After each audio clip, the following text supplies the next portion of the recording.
Henry's is ready to take your call right now. From compacts to semis, Henry is here to help 24/7. Save yourself the hassle and make us your first call. Henry's gets there fast, offering multiple locations to serve the Ozarks. When you're stuck on the side of the road, make the right call. Let Henry do it. I need a change. My workouts are too boring. Oh, I've got an amazing workout for you. Hot yoga. I've lost weight and I'm more flexible. Try our community classes for only $8. Sumit's Hot Yoga. You are going to feel awesome. I'm Nicole Cartmel with the Bank of Missouri. If you're in the market for a new home, you're probably spending a lot of time looking at real estate listings. But there's one main thing you need to do to narrow down your search. Get pre-qualified for a home loan. Mortgage loan officer Shannon Meisner is here. How does this help you to live well, bank well? Getting pre-qualified for a mortgage loan is definitely your first step. Pre-qualification allows you to determine early on how much money you can borrow to purchase a home in connection with your monthly budget. This way you know what homes to be watching the market for. We have lots of different loan options to fit everyone's unique needs. This way we can help you accomplish your homeownership dreams and goals. And the best part about pre-qualification is there's no cost. It's quick, easy, and it makes you a smart buyer. Thanks, Shannon. And of course, our mortgage loan officers like you are here to help you every step of the way. At the Bank of Missouri, we help you live well, bank well. The Bank of Missouri is an equal housing.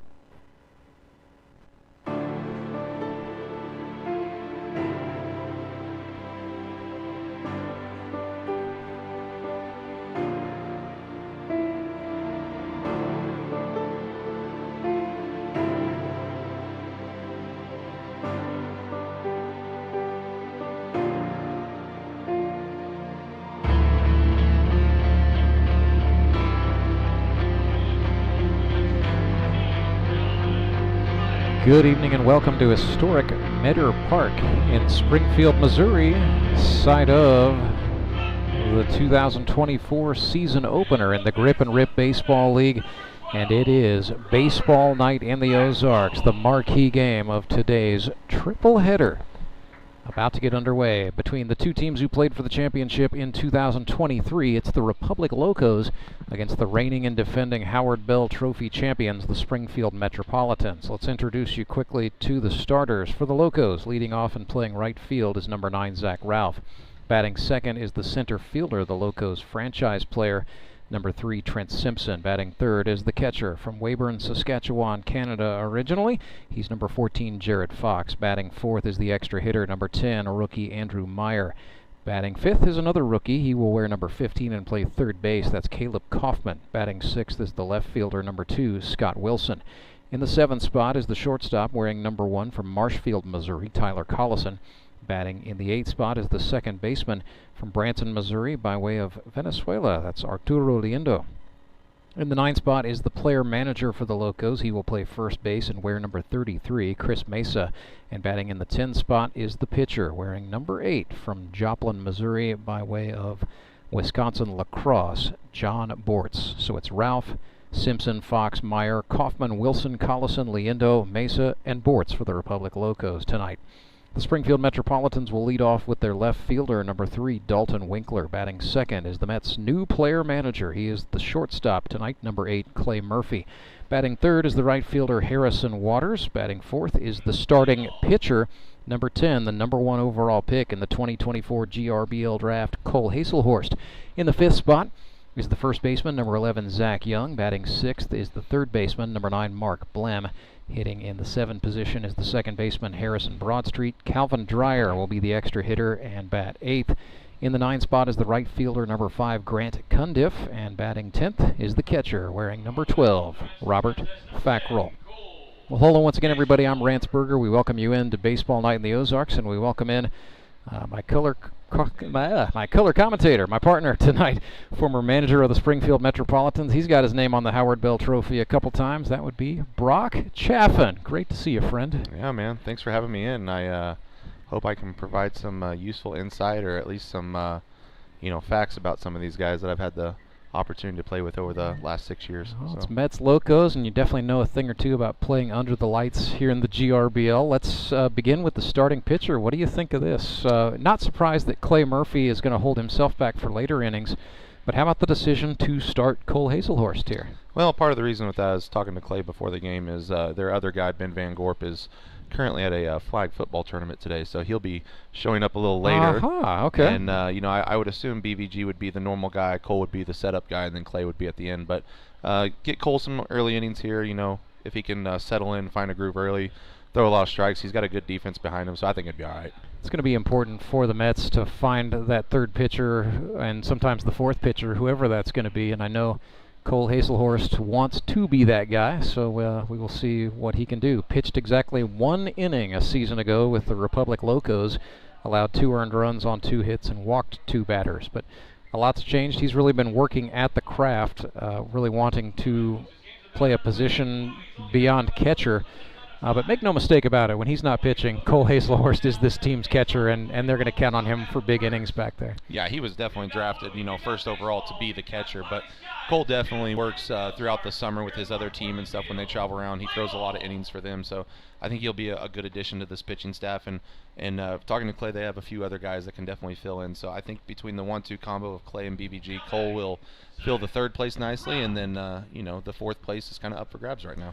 So very fittingly, here Cole Hazelhorst gets to face one of his closest friends in the GRBL, and Zach Ralph leading things off for the Locos. So a little fun between friends here as first pitch is away. It's a strike, 6:32 p.m. start time.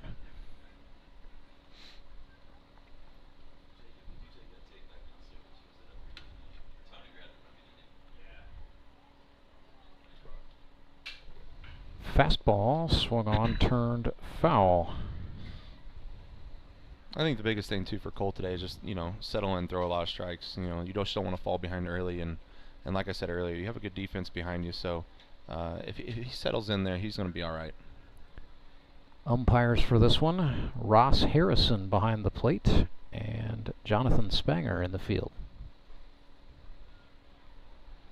New crew here, first game of the day for this pairing from the Mid-America Umpires Union. It's ball and 2 strikes to Zach Ralph out of Springfield, Missouri. Went to Parkview High School.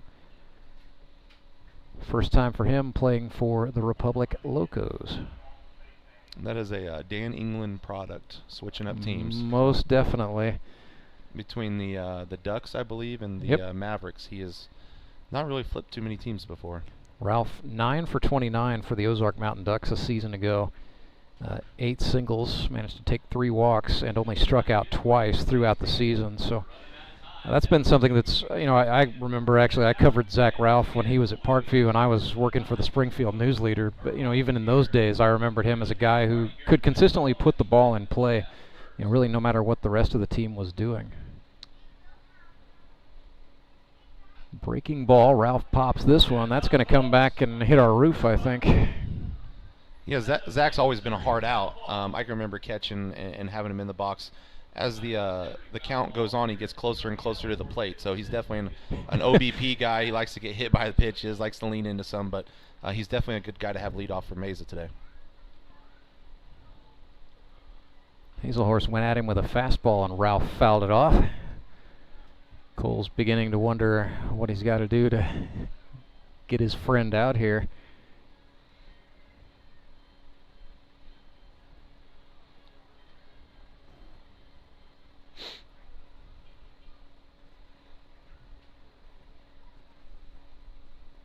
Hazelhorst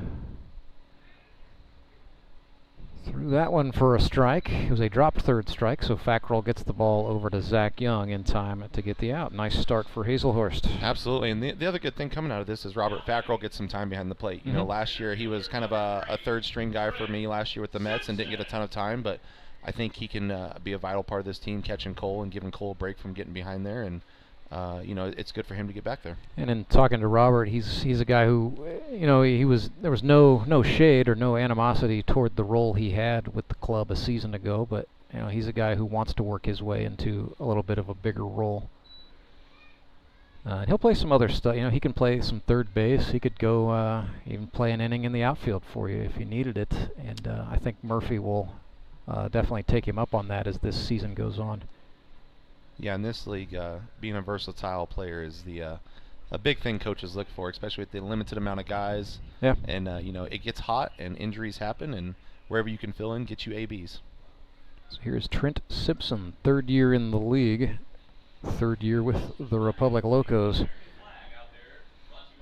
He's in a 1-1 here. Had 9 hits for the Locos a season ago, hit an even .250. Before that, as a rookie in 2022, tied the single season record with 16 hits. Swung on and missed there.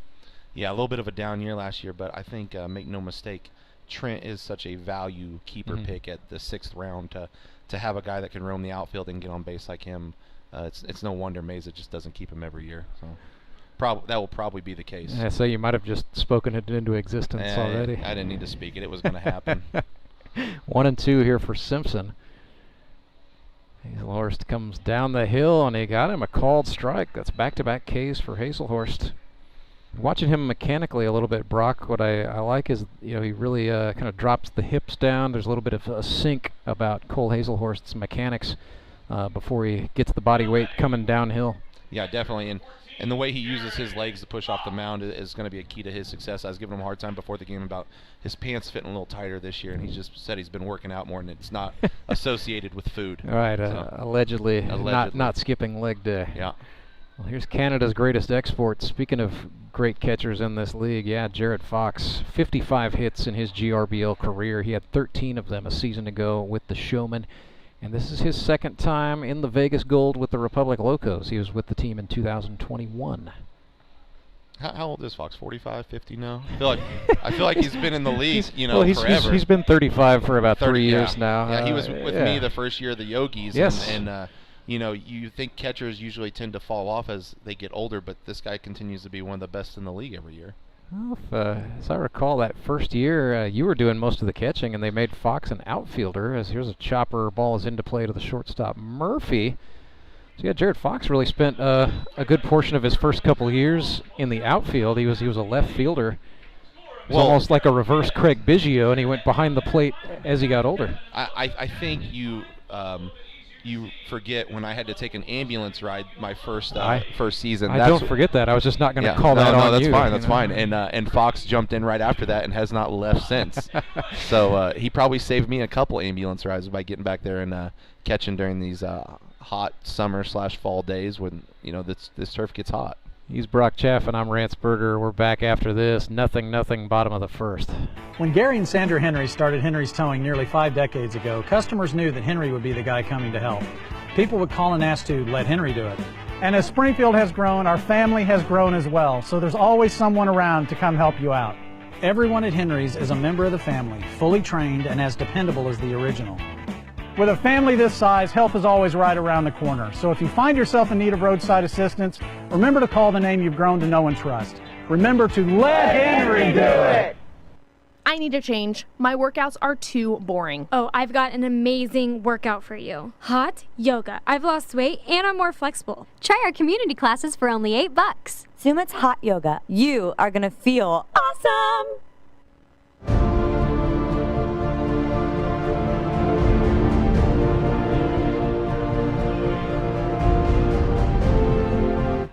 John Bortz very inauspiciously getting ready for the Republic Locos. All the fans in attendance distracted by Bluey the Australian heeler, perhaps the most famous dog in the world right now.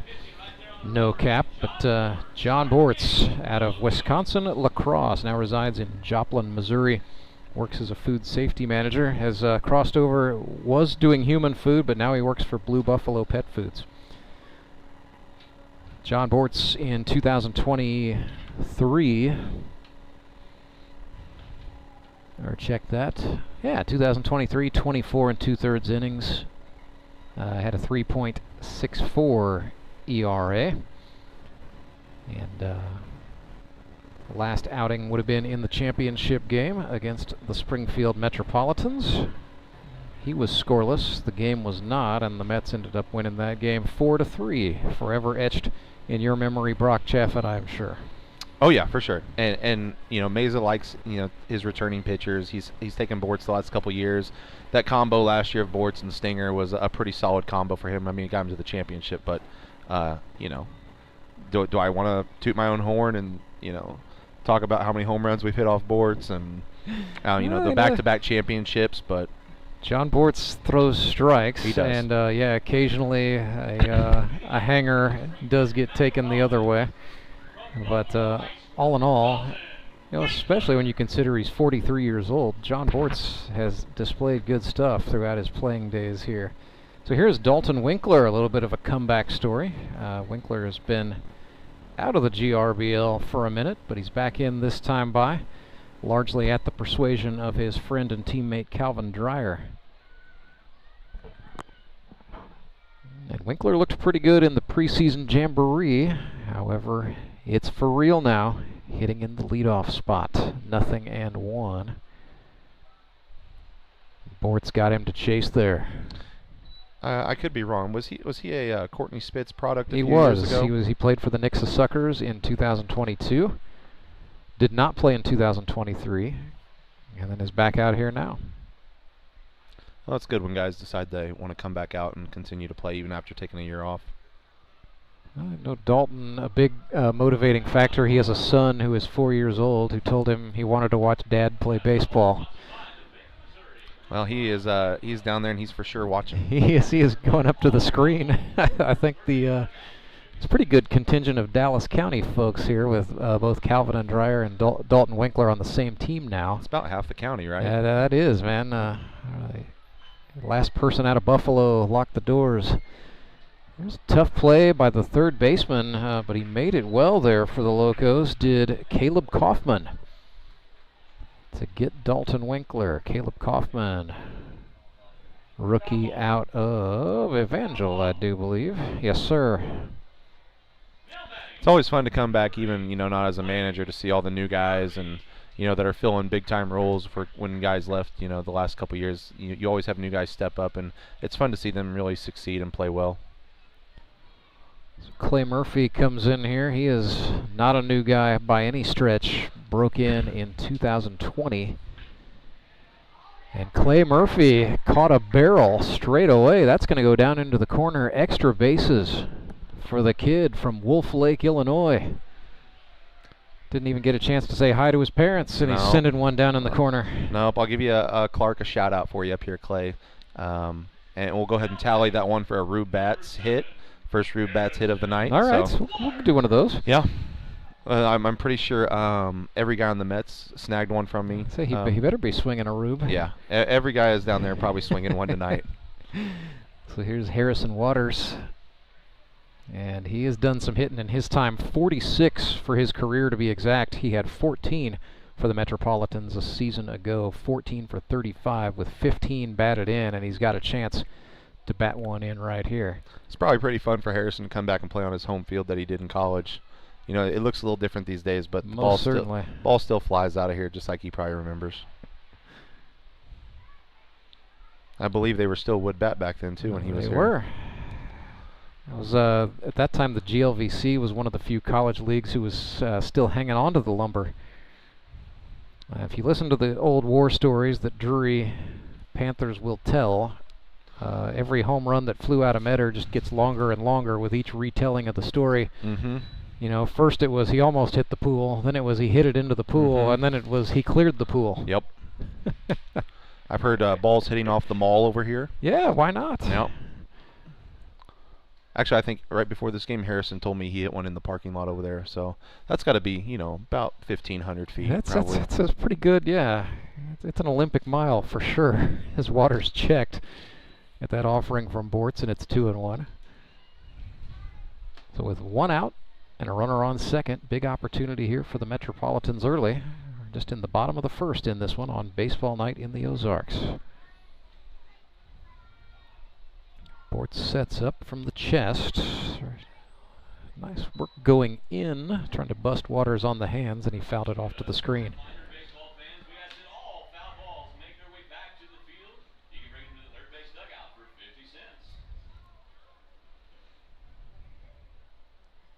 2-2 for Waters, the videographer with Associated Electric, also the owner of his own company, Waters Cinema, which does so much work for the GRBL, making it look pretty out here.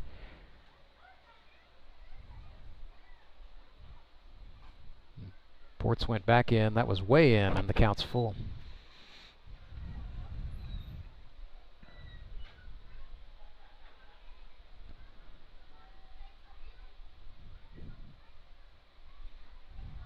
Ports has what he wants from Jared Fox. This is the first opportunity for this battery to work together, and he walked him just outside. The home plate umpire tonight looks like he has a pretty solid zone, not giving too much off. You know, if you're a pitcher that throws a lot of strikes, you like it, and if you're a guy that tends to work around the zone, you may not like it tonight. Fairly certain this is the GRBL debut for the plate umpire, Ross Harrison. That is, I can tell you for a fact, that is not a name I called at all in 2023. So no, I don't recognize either of these guys from previous years. we had a new crew earlier in the day as well, but officiating's been good all day. There's a called strike to Hazelhorst.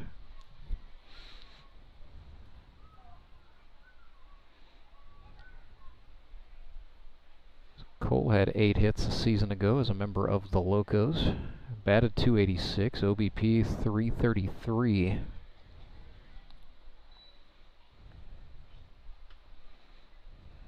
Nine runs batted in for the kid from Woodstock, Georgia, a season ago.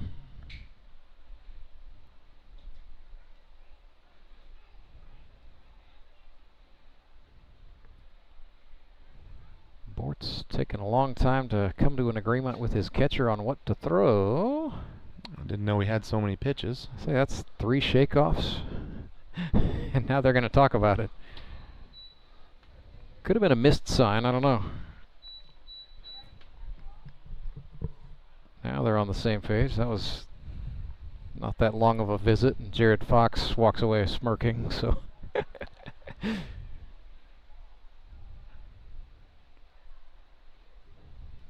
Back to the 1-1. Hazelhorst with that kind of sunk down open stance from the right-hander's box. Bortz comes home and he bounces it. It gets away from Jared Fox. Mets runners will move up, so 2 men into scoring position with 1 out. The opportunity just keeps getting larger and larger here. This is the spot that, you know, that Clay's put Cole in to driving these type of runs, you know, early on in the game. So I think it's going to be a big opportunity here for Cole, and let's see, Zach behind him, Mark behind him. Man, the Mets have a pretty deep lineup here, and you know that's not including Ben Van Gorp, who's not here. And I think, well, we'll wait for this 2-1 before I tell you what I think. Fastball, no, 3-1. You know, I think this is really smart management on the part of Clay Murphy to stack Cole Hazelhorst in between Harrison Waters and Zach Young, which should create some good opportunities for Hazelhorst in this 4 spot. It forces pitchers to, you know, they can't pitch around, you know, those guys. They can't pitch around Cole now. Whew. Wicked breaker for strike 2. He's doing his best right now to get those runs in. Can't fault him there. The number 1 overall pick in the 2024 draft has a full count against pitcher John Bortz, who comes set and fires. Got him looking. Big strike pitch there from John Bortz. At the knees, I guess, is the call. Looked a little low in a way, but, you know, in this league, I tell all the guys, or have told them, like, swing the bat. Yep. You don't pay a lot of money to play out here to sit and walk around the bases. So swing the bat. Get your money's worth. Close enough. Doesn't quite do it here. Here's Zach Young. Another comebacker. He did not play in 2023. Did play for you and the Mets, Brock, in 2022. I'm sure you remember. Had 10 hits in 10 games, including a home run. Yeah, Zach was a big part of that team 2 years ago, and you know, big time hits, big time walks. You know, I'm glad Jared introduced him to me when he did. So I had a little insight going into that draft about what he may do. Well, originally from Bolivar, Missouri. So yeah, it was Jared Brashler, another Bolivar guy who recruited Zach into the league. But you know, Zach went to Missouri State. Nothing to sneeze at there. Most certainly. And then he had played a lot. You know, he lived in Iowa for quite a time and had played in a lot of men's leagues up in Iowa where he was living and working. But when he came back to Southwest Missouri, yeah, it was Jared Brashler who helped him find his way out here.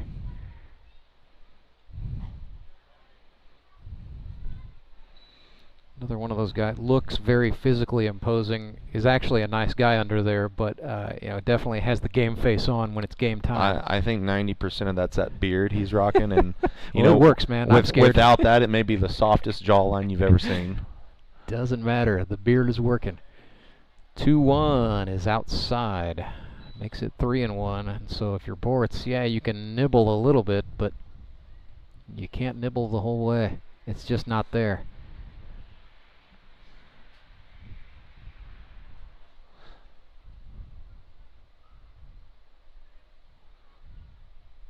Went back to the breaking pitch.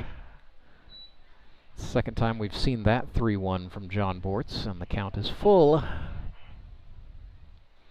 I'm looking down here at the Mets dugout, and I think without myself and Dishman, the average weight has significantly dropped on this team. It has. You'll be disappointed to know, Brock, they actually ran out of medium jerseys. Here's a grounder to the shortstop. Throw is offline, and it squirts out of the glove of the first baseman, Meza. Murphy scores.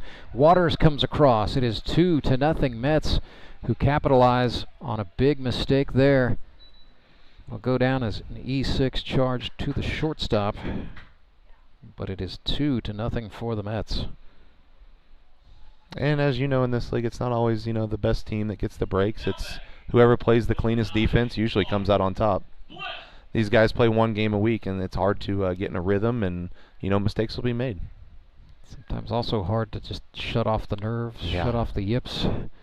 As Mark Blem steps into the batter's box here, he looks at ball one. Mark, 30 hits in his GRBL career, had 8 of those for the Metropolitans a season ago. Before that, 3 consecutive years with the Ozark Mountain Ducks. Been in the league since 2018, one of those guys. This is a good mix-up of Mets from 2 years ago and Mets from last year so far in this lineup. To throw Cole Hazelhorst in there, and I really like this lineup Clay's thrown out today. It's a pretty good blend, I would say. If I had to assign one question mark, it's going to be when they take the field defensively here in a minute, so I'll save it for then. But definitely a nice-looking lineup up and down as Mark Blem gets hit in the back. And Bort's frustrated there. Something mechanical. Baseball just did not leave his hand as he wanted it to. When you're a 3/4 arm guy like Bortz is, sometimes those balls get out a little early out of the hand, and you do run one into those right-handed batters. So here is Harrison Broadstreet. Speaking of back with the Mets, out of Hannibal LaGrange, the stand-up comedian. He was with Moon City a season ago, but part of that Metropolitans championship team in 22. 26 hits for Broadstreet over the past 2 seasons. Another one of those guys who seems to be aging like a fine wine. I bet all these guys wish they could hit like this in college. they may not be playing in this league right now. Harry hit 296 in 93 games at LaGrange, so not bad. Oh, nothing to snuff at. I remember, 2 years ago with the Mets, he hit well for us, and then last year, I think he led the league or was tied with the league for hits. He did. He led the league with 16, and that tied a league record the single season. So now that is now a 7-way record. We're just screaming for somebody, please get 17 hits in a season. But for the moment, Broadstreet owns 1/7 of the record. Knowing our luck, 7 guys will hit 17 hits in one season. Of so course. We'll be right back to where we were. It's going to be the year where it just explodes. Here's a 1-2 to Street. Did not oblige to chase. And, you may be listening at home and think 17 is not that much, but, in a max 10-game season, that's a lot. That's a lot of hits that, throwing your walks, your on-base percentage is probably over 500 at that point in time. And at that, you really have to keep up pace. Harrison had one game throughout that stretch where he was 0 for last season, and other than that, he was going at least 1 for something every Sunday. That's just so hard to do. He's worked it back full here after falling behind. Runners on first and second, 2 outs. Broadstreet goes down on strikes. So John Bortz got himself out of the jam, but not before the Springfield Mets put 2 runs on the board, capitalizing on an error by the Locos We have played one. We've got 8 to go. Back with more GRBL baseball night in the Ozarks after this. Acme Towing Company. That's too far away. Let Henry's do it. Nah, we're ready to close. Let Henry's do it. Henry's is ready to take your call right now. From compacts to semis, Henry is here to help 24/7. Save yourself the hassle and make us your first call. Henry's gets there fast, offering multiple locations to serve the Ozarks. When you're stuck on the side of the road, make the right call. Let Henry do it. I'm William Beadle of Tolbert Beadle. Why would you call anyone else after a car accident? Tolbert Beadle has been right here in Missouri for decades. We know the local courts, and we know how to fight. You don't pay us a penny unless we win money for you. And we're not satisfied until we secure the largest settlement possible. With millions of dollars recovered, you know who to call. Tolbert Beadle, when you need justice.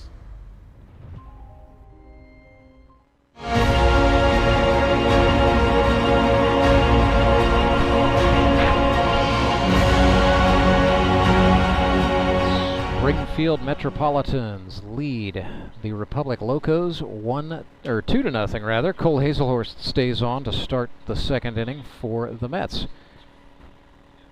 He will face Andrew Meyer, Caleb Kaufman, and Scott Wilson for the Locos. Tyler Collison will come to bat should anyone manage to reach safely. So Brock, here was the question mark for the Mets, and I didn't invent this one myself. Clay Murphy, I actually overheard him talking about it in a preseason meeting with the team. He said, you know, in hindsight, guys, I realized I've constructed a roster that has a lot of players who are primarily infielders. So, you know, I've got some question marks on the corners of the outfield. We're going to use Harrison Waters in center, and then we're going to try some different guys in left field and right field. So right now it's Dalton Winkler in left, and then the rookie Grant Cundiff getting the start in right. But I would expect the Mets will do a little bit of swapping around just as this one unfolds, as Clay Murphy looks to see, you know, maybe not what players prefer to do, but maybe what they can do in the corner outfield spots. No, absolutely. And I think the biggest thing with Clay is he just wanted athletes.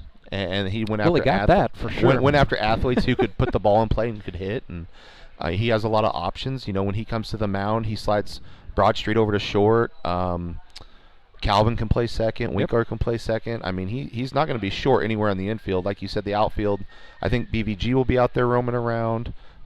Harrison's a great outfielder, and then there's one spot that you have to fill, and it's really for whoever wants to step up and you know, probably hit at that time is going to be playing out there. I like the idea of trying Dalton Winkler out there. He's typically a middle infielder, but you know, legs are good, wheels are good. We'll see how he does at tracking fly balls. Here is Andrew Meyer, lifts one right at Dalton Winkler, who's going to step back, settle under it, and make the catch with the wind blowing steadily out of the south-southeast tonight.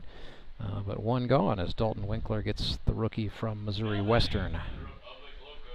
Well, if we're just putting things out there into the world, you know, maybe a couple strikeouts here or a ground ball, that'd be nice.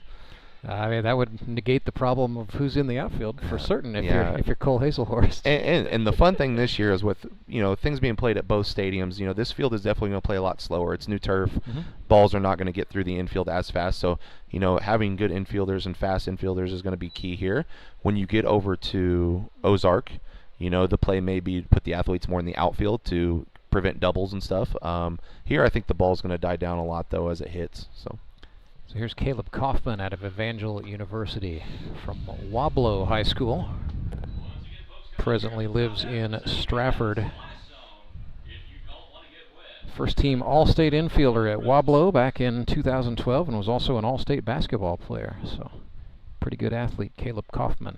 You're more familiar with the schools around here as Wablo, 1A, 2A, where we have it. It is 1 or 2. I will have to get the research team on it. So they're down to 1. Says, hey, when you got a guy like Daniel Davis, who's a principal by trade, he's studied the sports and the academics. So yeah, Class 1 for Wablo. Up off of Highway 54. You covered a lot of sports around here, though, so I figured you had it in your back pocket. Well, I remember they used to play, you know, when I covered Max Creek and Climax Springs, they would play against those schools quite a bit because it's not that bad of a drive.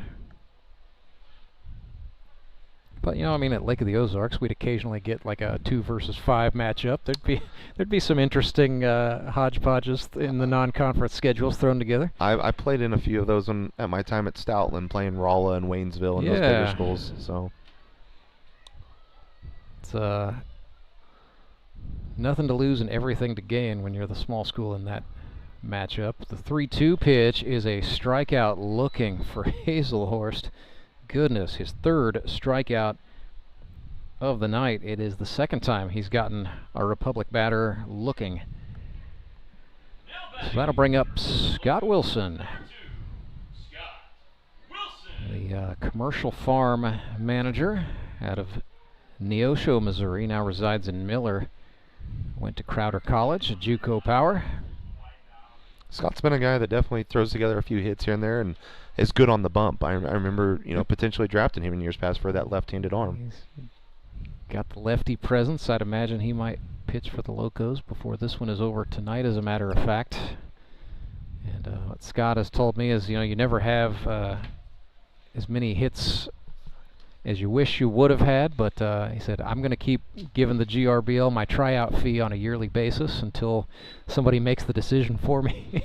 If you're local enough to this area, and you want to play baseball, the $20 tryout fee is definitely worth your time. It's a fun day at tryouts just to hang around the guys and, to potentially make a team and come out here and play really good competitive baseball is, it's a great opportunity. Scotty Wilson turned on the wheels, but it was not fast enough. Clay Murphy got the throw there in time. And the Metropolitans shortstop is most certainly playing some good baseball out there thus far. 2-0, the score remains. Metropolitans on top of the Locos. Back after this. Support local, give local. We hear it all the time, and when it comes to blood donation, there's an easy way to make sure your gift is being used in your community. Donors with Community Blood Center of the Ozarks provide every drop of blood, platelets, and convalescent plasma to patients in over 40 area hospitals. How do I know why that's important? Because my youngest daughter, Joselina, is alive today thanks to local blood donors. Find out how you can help at cbco.org. Local donors, local patients. That's the Community Blood Center of the Ozarks difference. When Gary and Sandra Henry started Henry's Towing nearly 5 decades ago, customers knew that Henry would be the guy coming to help. People would call and ask to let Henry do it. And as Springfield has grown, our family has grown as well, so there's always someone around to come help you out. Everyone at Henry's is a member of the family, fully trained and as dependable as the original. With a family this size, help is always right around the corner. So if you find yourself in need of roadside assistance, remember to call the name you've grown to know and trust. Remember to let Henry do it!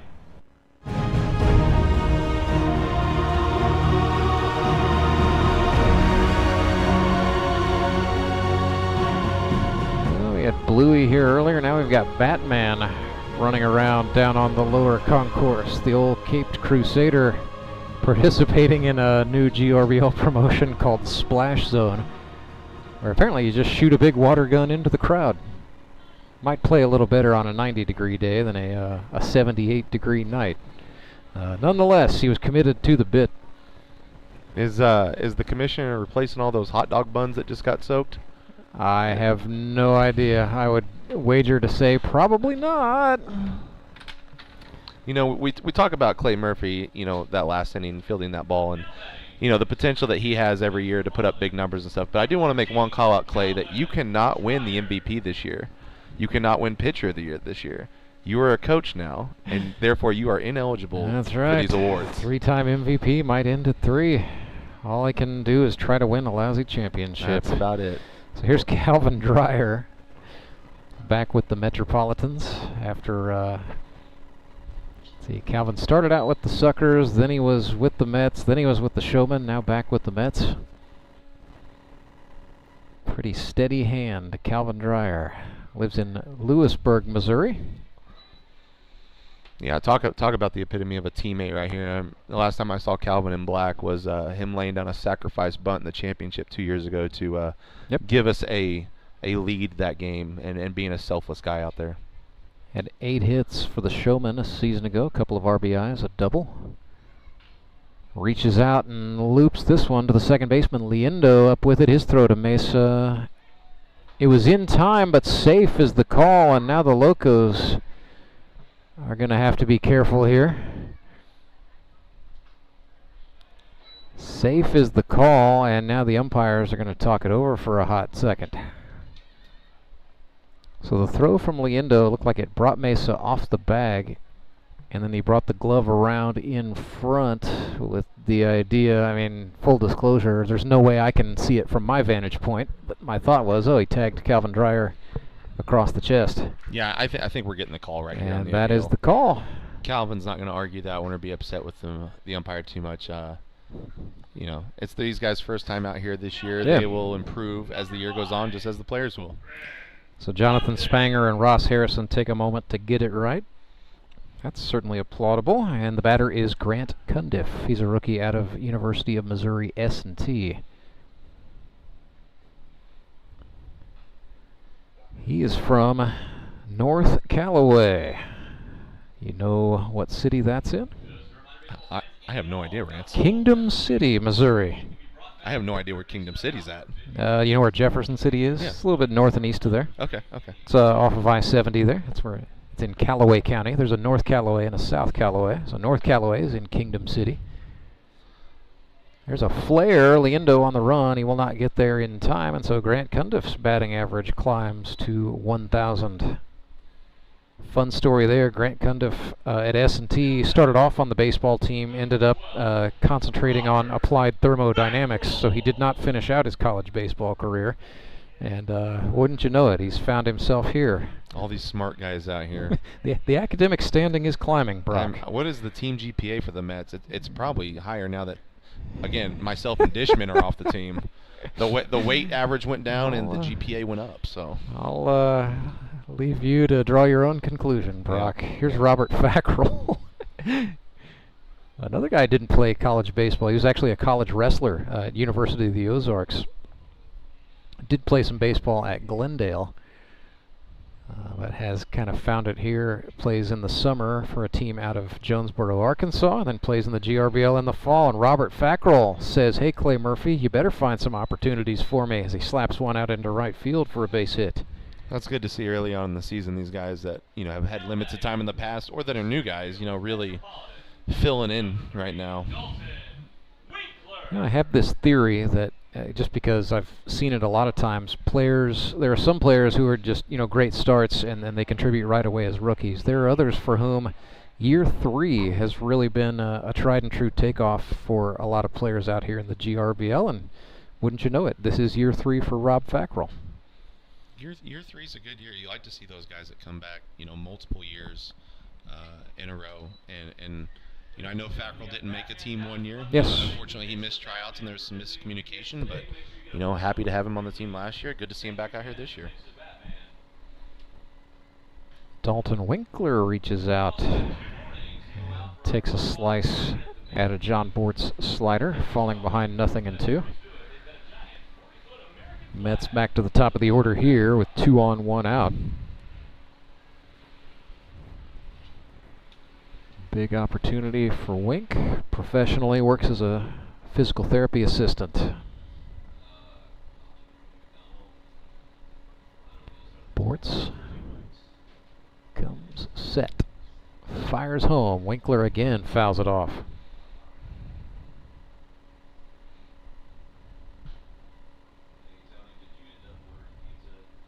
We'll have another 0-2. Mets lead this thing 2-0. We're in the bottom of the 2nd inning. And now a step off from John Bortz.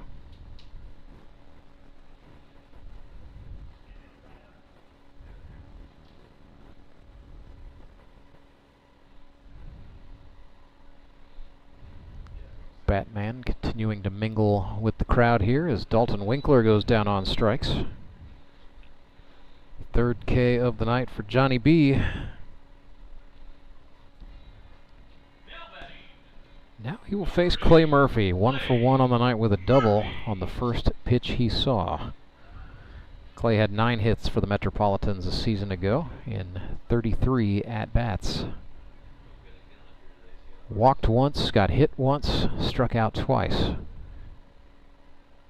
There's a bouncer, good block by Jared Fox, but it will not be able to stop the Mets from advancing on the base paths. Rance, I'm peeking here at the lineups. Do we have everybody for the full lineups? It looks like the Mets are going to have a full lineup. Are the Locos missing somebody tonight? I believe they are. Let me get the research crew on that, and I'll tell you. I don't see David Rodriguez in the lineup. Yeah. And they also appear to be without Jason Rose, rookie out of Utah. Okay. Jason Rose had tweaked his hamstring a week ago, very late in the preseason scrimmages, so that may have a little something to do with it. But not sure about David. He was here last week. Bortz throws a fastball to Clay Murphy for a called strike 2, and it is 1-1. Yeah, not having David out there in the lineup, it's a little bit of a hurt to the Locos lineup. He's definitely a guy that has shown multiple times that he has the power to hit it out of the park. And a tough out as well. Murphy hits this one over the outstretched glove of Arturo Liendo, the second baseman. One run will come across. Loose bat is corralled, and the pinch runner Jerry Kelly is able to come across. It is now 4-0 Mets. Clay Murphy, another base hit. He's 2 for 2 with 2 runs batted in. Jerry, I hope you watch this feed later. Unhook the trailer, my man. What are we doing out here? Well, you know, he just he was not expecting the ball to carry. I think maybe got a bad read and a bad start. Bad run, bad footwork. Whoa. Nah. I love Jerry, so he's going to appreciate the call out here. He'll text me later about it. Here's Harrison Waters. Well, I will say this for Jerry Kelly. His trash talk game is immaculate from all the years he served in the Army. Absolutely. And then his current employment with the Bureau of Prisons. He has... the conversations we had last year. He's heard a lot. Yep. 0-1 to Waters, who took a swing with big intentions there. That's a foul ball off the roof of the outbuilding there in foul territory for third base side. Harrison's a guy I feel like the last couple years has taken a game or two to really heat up, but once he goes, he really goes, and you can't leave anything over the heart of the plate with him at any time.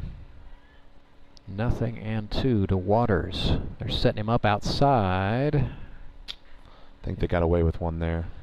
I think so too. That was fouled back.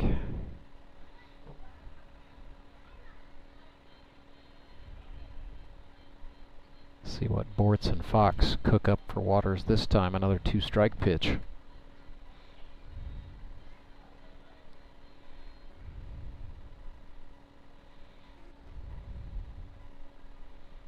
Bortz looks down and fires. Ran that one in. Ball 1.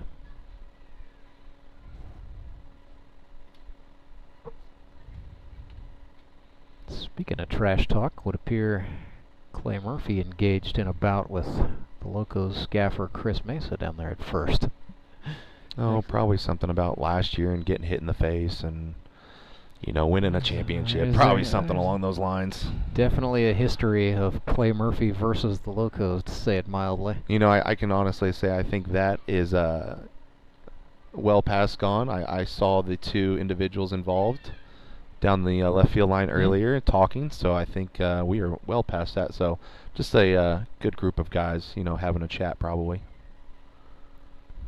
Full up, Harrison Waters has battled back from being down 0-2. He is now 3-2 against John Bortz. Came at him with a curve, ran inside. Bortz shaking his head, not happy to walk Harrison Waters there. Second time Harry has walked tonight. So it's first and second for Cole Hazelhorst. Looked like maybe a little bit of a mix-up there. Fox received that a little funny, and you know, maybe that's what did not get them the call. Bortz is slamming the rosin there, so he's sure not happy about that one.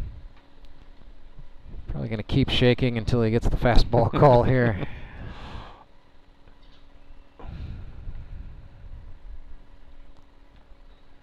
Yep, there it was, high and tight. 1-0. You know, just a little frustration. I think the key for Bortz right now is just to get out of this inning without allowing any more runs. You know, 2-out runs are the killer in this league. Hazelhorst swung and fouled that one. So that evens us up 1-1. Lights are on here at Meador Park. They really did a good job with this renovation at this field. About $1.8 million was the total price tag, and you got that right? Did you cover that? The 1.8 million? Yeah. I did Chump not. Chump change. On a professional journalist's salary? Not hardly, my friend. All I heard was professional. That's all I heard. Well, you know, there are minimum wage workers who are technically professionals at what they do. Listen, we have Bruce Wayne hanging out down here. Surely somebody can write a check. Professional hero. Ball, 2 strikes. Can't go giving away Batman's identity like that, Brock. Kids are watching this show. No, I think they're still looking for Bluey out here. I think Bluey's more famous than most of our players put together, I think. 1-2 pitch, swung on and chopped. Up to get that is the third baseman. That is number 15. Wait, don't tell me. Embarrassing myself here. Caleb Kaufman. I was always cross up Kaufman and Meyer, but that's Caleb Kaufman stepping on the bag, going to take the unassisted force out and get out of the inning. So we will go to the third with the Springfield Metropolitans leading 4-0 on a 2 RBI shot from Clay Murphy. I'm Nicole Cartmel with the Bank of Missouri. Whether you're looking to pay bills or make a big purchase, sometimes you need cash quickly to take that next step. A consumer loan might be a perfect option to help you live well, bank well. Sonia McClendon, one of our branch managers, is here to explain. Thank you, Nicole. We provide personal consumer loans for almost any purpose, from building your credit to financing that new car. We offer competitive rates, and decisions are made locally so we can get you the money that you need quickly. But what makes our consumer loans unique is that personal touch. For example, I recently worked with a customer to secure a loan for a horse trailer. He could have went elsewhere, but he chose to work with his bank because of that personal relationship that we've built with him. Being able to work with your personal banker that you know and trust makes a big difference. That's right, because we work with our customers to help them live well, bank well. Get started at bankofmissouri.com.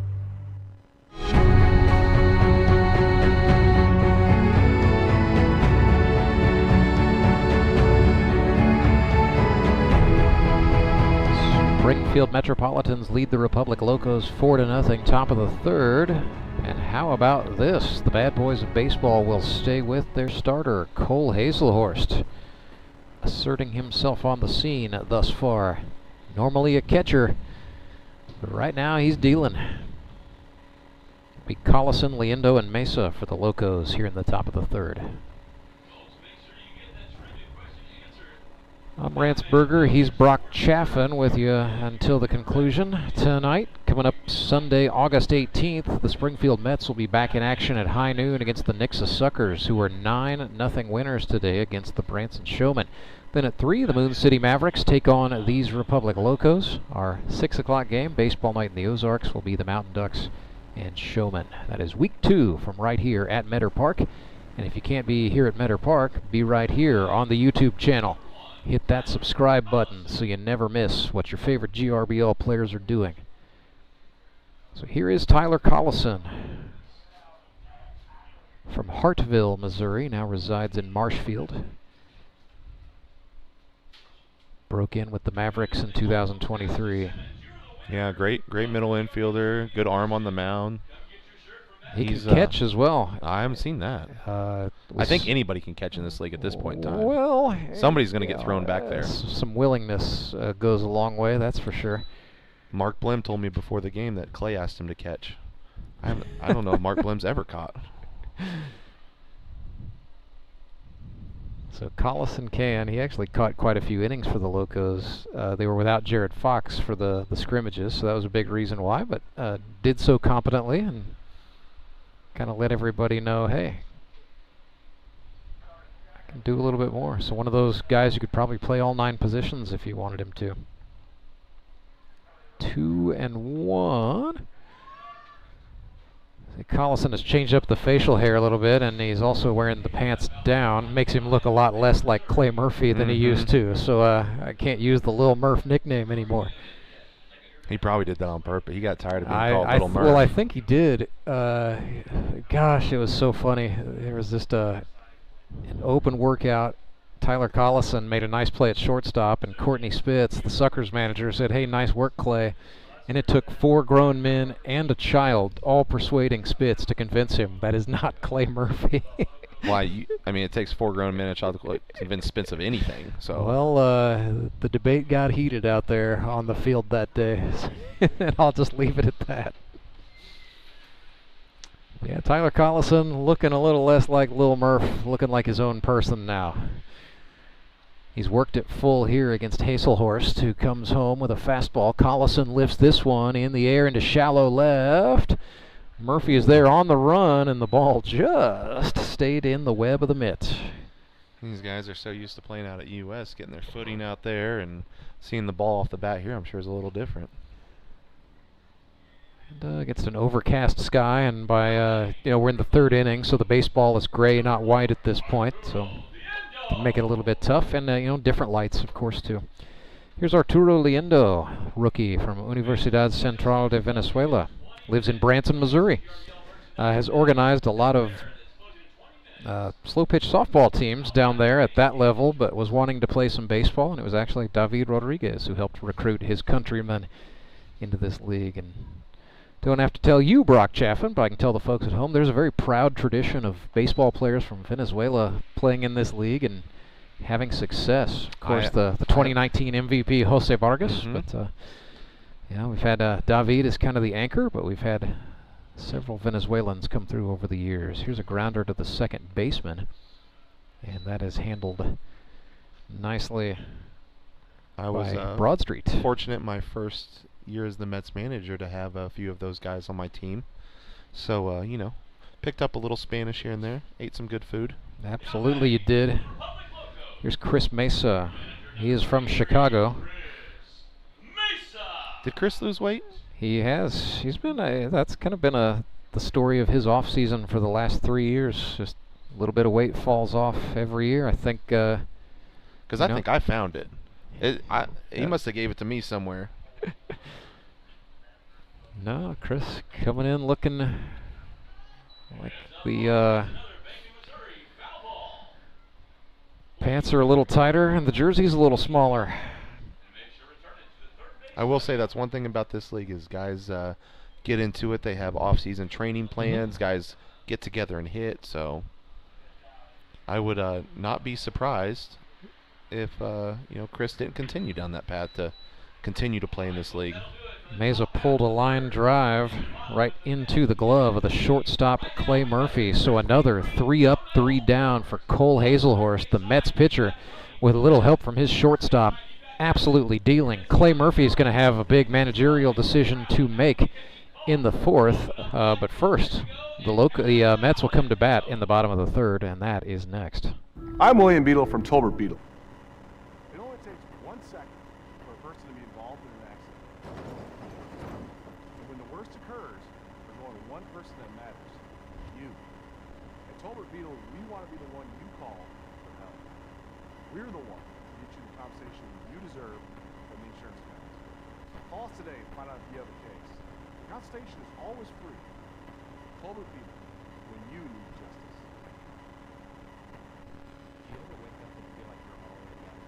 I've felt that way since I started doing yoga. You do yoga every morning. Best change I've ever made.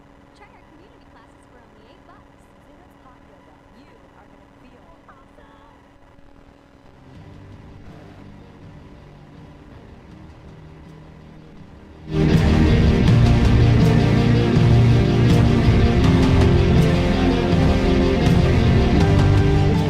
I'm Rance Berger, he's Brock Chaffin, and the Springfield Metropolitans have the lead. It is 4-0 as we get ready to start the bottom of the 3rd.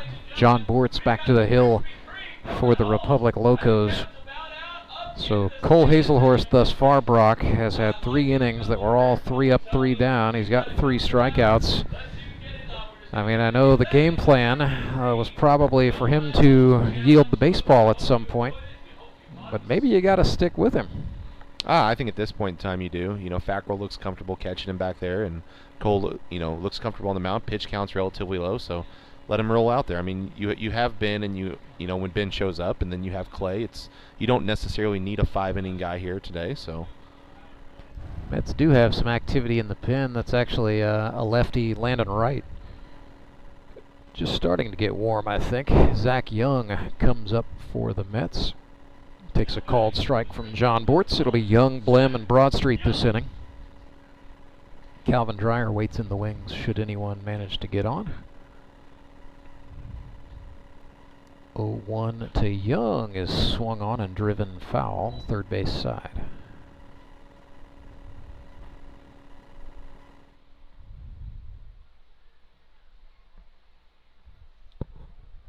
So Young hops back in after 2 strikes.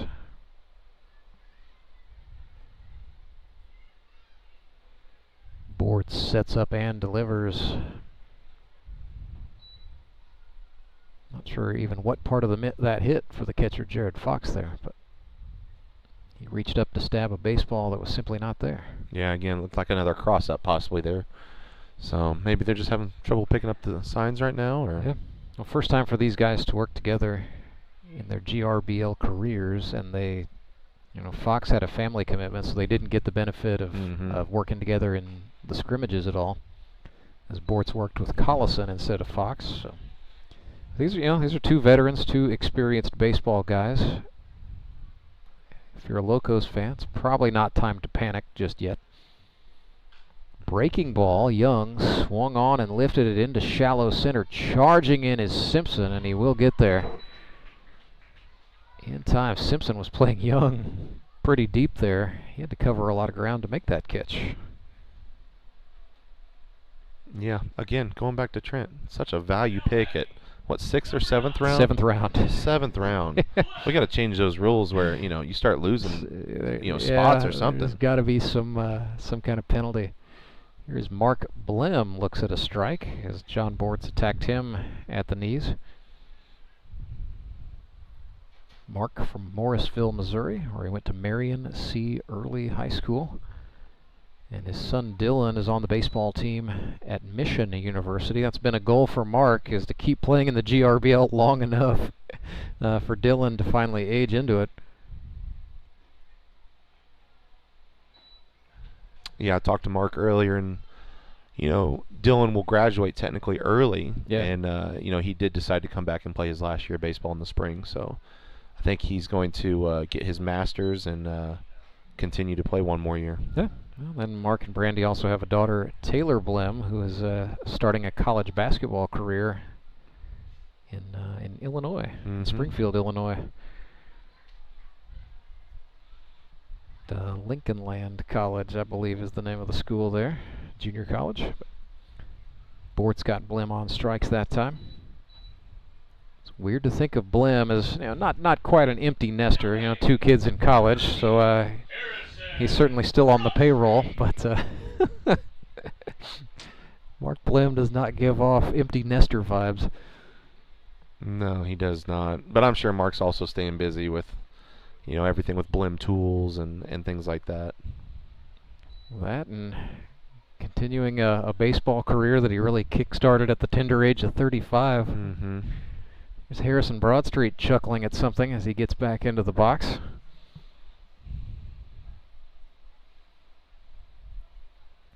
Don't Tell Comedy is where you need to go to find Harrison Broadstreet, stand-up comic. Plays the Blue Room quite a bit, but does quite a few open mic nights as well in and around Springfield, Missouri. Those Don't Tell Comedy shows are quite interesting. Nothing in 2. I was fortunate to catch a show down in Arkansas when he was down there, and yeah, it was a show. Maybe not his best work that night, but we were there. You know, we were there. Sometimes, you know, depending on the venue and the circumstances, you might have caught some of the experimental material rather than the tried and true stuff. Yeah, I think it was just the wrong audience that night. We'll call it that. That can happen to you too. 2-2, swing and a miss. Down on strikes goes Broadstreet. So back-to-back Ks for John Bortz to close out a 3-up, 3-down third inning. It's decision time for Clay Murphy. It'll be decision time for Chris Meza as well in what could be a very pivotal fourth inning, and it's next. I'm Nicole Cartmel with the Bank of Missouri. The risk of losing your hard-earned money to scams is real, especially the scammers sending out fake communications. And that's why we're talking to our Director of Fraud Mitigation, Corey Gerstenschlager. He's got some good practices to help keep your money safe. Thank you, Nicole. Yes, often we're seeing that people are being contacted by scammers through text message, phone calls, or emails, posing as legitimate companies or even your bank, trying to persuade you into providing sensitive information like passwords and things of that nature, sometimes even asking you to send them money. If you receive any kind of communication like this and you didn't ask for it, that's a good red flag that it isn't legitimate. So when you have those situations, get an actual number that you trust for that company, call them and verify the accuracy of the information that you're receiving. Good rule of thumb is make sure to check your accounts frequently and report any suspicious activity. Thanks, Corey. At the Bank of Missouri, we help you live well, bank well.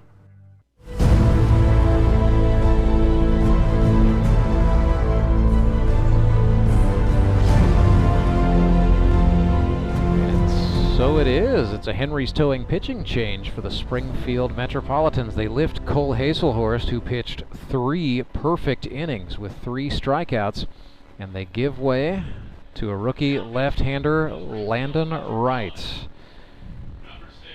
Big frame out of Fair Play High School. Played baseball, track, did FFA, still raises beef.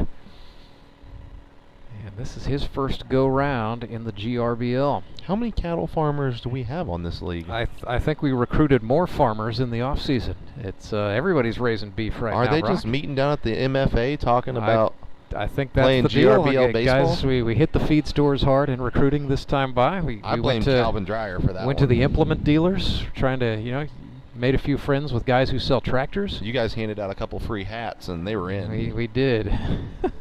Those guys are suckers for free hats. Yeah, you definitely speak the truth. My father-in-law is actually a cattleman, and never to be caught without a hat. So here's Landon Wright. Kind of has an over-the-top delivery.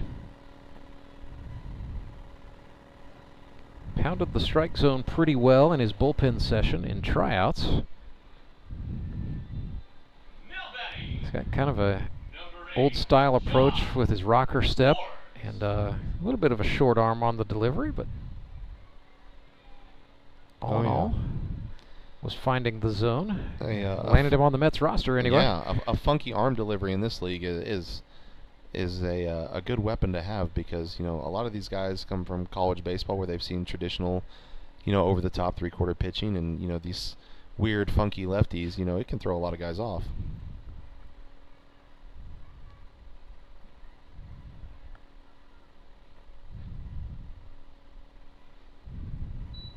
Taking a look down there, it would appear Cole Hazelhorst has gone behind the plate for the Metropolitans. But as far as starting the season from the hill, you can't do any better than what he did. 3 perfect innings.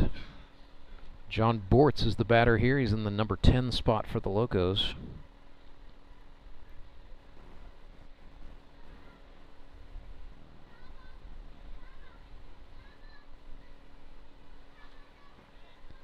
Bortz hit 300 for Republic a season ago, 3 for 10. Wow. Looks like Clay may be going with the committee for pitching tonight. Looks like maybe Todd Tolbert's down warming up right now. Yeah, Todd Tolbert looked effective in the preseason as well. Todd's always had good stuff. It's just been a matter of, consistently throwing strikes and getting in that groove. Definitely found it in his time with Republic last year. Landon Wright having a little trouble. He's been missing low consistently, so if a pitcher's going to miss early in an outing, consistency is good. That means adjustments can be made. And you ran that one inside. So John Bortz takes the free pass. It's the Locos' first base runner on the night, and it comes here in the top of the 4th inning.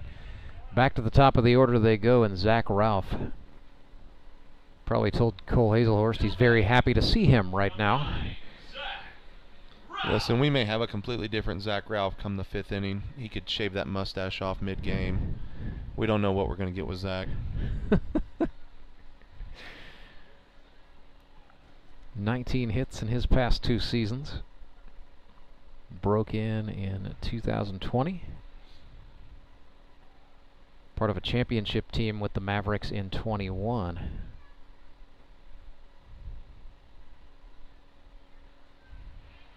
Fastball from right is outside. Locos are using a courtesy runner here. I believe that's Cannon Greer running for the pitcher, John Bortz.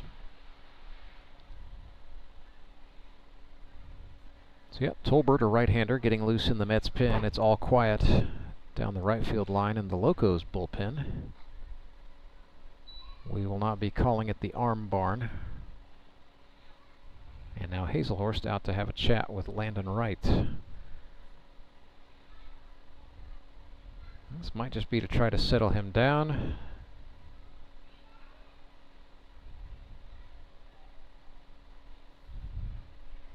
Landon definitely looks like he's nervous. And hey, rightly so. This is his first time playing baseball outside the high school level. So one of those guys who's relishing this opportunity. 2-0 pitch misses high. It's 3-0.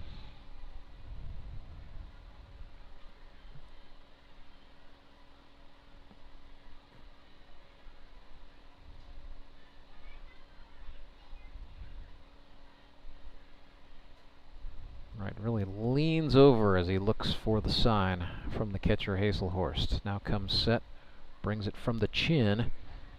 That's over the plate for a steer called. 4-0 is the score. Metropolitans scored 2 in the first, 2 in the second on an RBI base hit off the bat of Clay Murphy, their manager. Capitalizing on the one error on the scoreboard to get their other 2. As there's a bouncer, Zach Ralph will take the walk. So back-to-back walks here for Landon Wright. Clay Murphy is going to go have a word now. All right, folks. Now up to the Republic Locos, number 3, Trent Simpson. So this has got to be all about settling down, wouldn't you say, Brock? I think settling down or maybe just changing his viewpoint. He keeps missing a little bit away. And, you know, Clay has that experience as a college pitcher and a pitcher in this league to make small adjustments with his guys that, you know, really translate to throwing the ball well and throwing strikes. So I think it was just, you know, a small adjustment talk from Clay there. But, you know, from what I can see, he has really good stuff. It's just going to be a matter of, you know, getting it in the zone and knowing you have a good defense behind you. Got a veteran group for sure with Blim, Murphy, Broadstreet, and Young on the infield.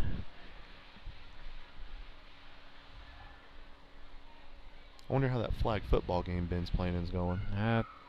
Sure, the Mets sure hope it's a barn burner.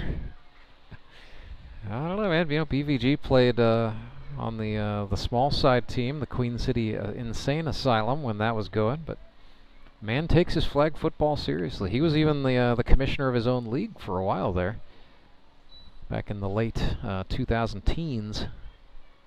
2000 teens. It's weird to say that, isn't it? Yeah. I think 2020 and the few years after really just screwed everything up. Well, you know, 2020 was a year that took most of us about a decade to complete. Here's a hot shot right side. Broadstreet with the old spin-a-rooney gets the ball to Zach Young in time, so a nice play from the Mets second baseman to get the out. That will advance a couple of Locos into scoring position, however. First base presently unoccupied for Jared Fox.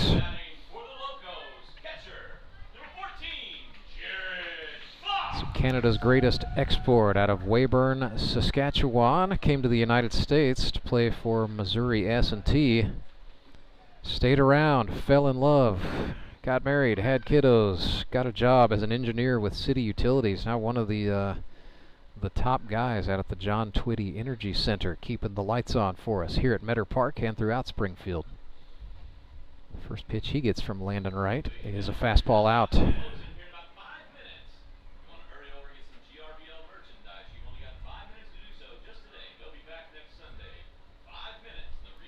Right back on the rubber. Kind of works just to the third base side of center.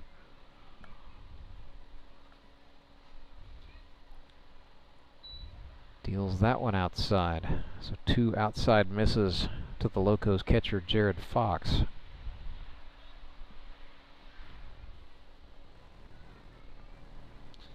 Well, not a bad approach here. You know, Jared Fox has been a guy that can do damage and pick up those RBIs. So with have the base open, it's probably not a bad plan to throw around the zone and make Fox uncomfortable and swing outside of his. There's a called strike on the outer half. So Landon Wright continuing to work out. Yeah, Fox is definitely disappointed with himself there. I think he wants that one back. That was probably going to be the best one he was going to look at. But yeah, Jared Fox has kind of a reputation for being a guy who delivers big hits in big situations. He's been an 11 or more hit per year guy for the last 3 of them, including 13 with the Showman a season ago. I'm sure you're more caught up on the stats, but how many guys we have at 50 or approaching 50? It's got to be a few since we've transitioned to the new team. So yeah, Tyler Jones just crossed that mark today, actually. Okay. So I believe he is Tyler. He's either the 7th or the 8th. I'm not sure. I'd have to go back and look to tell you. Okay. Any guys in the high 40s that you know of that are potentially going to get there? David Edwards is close.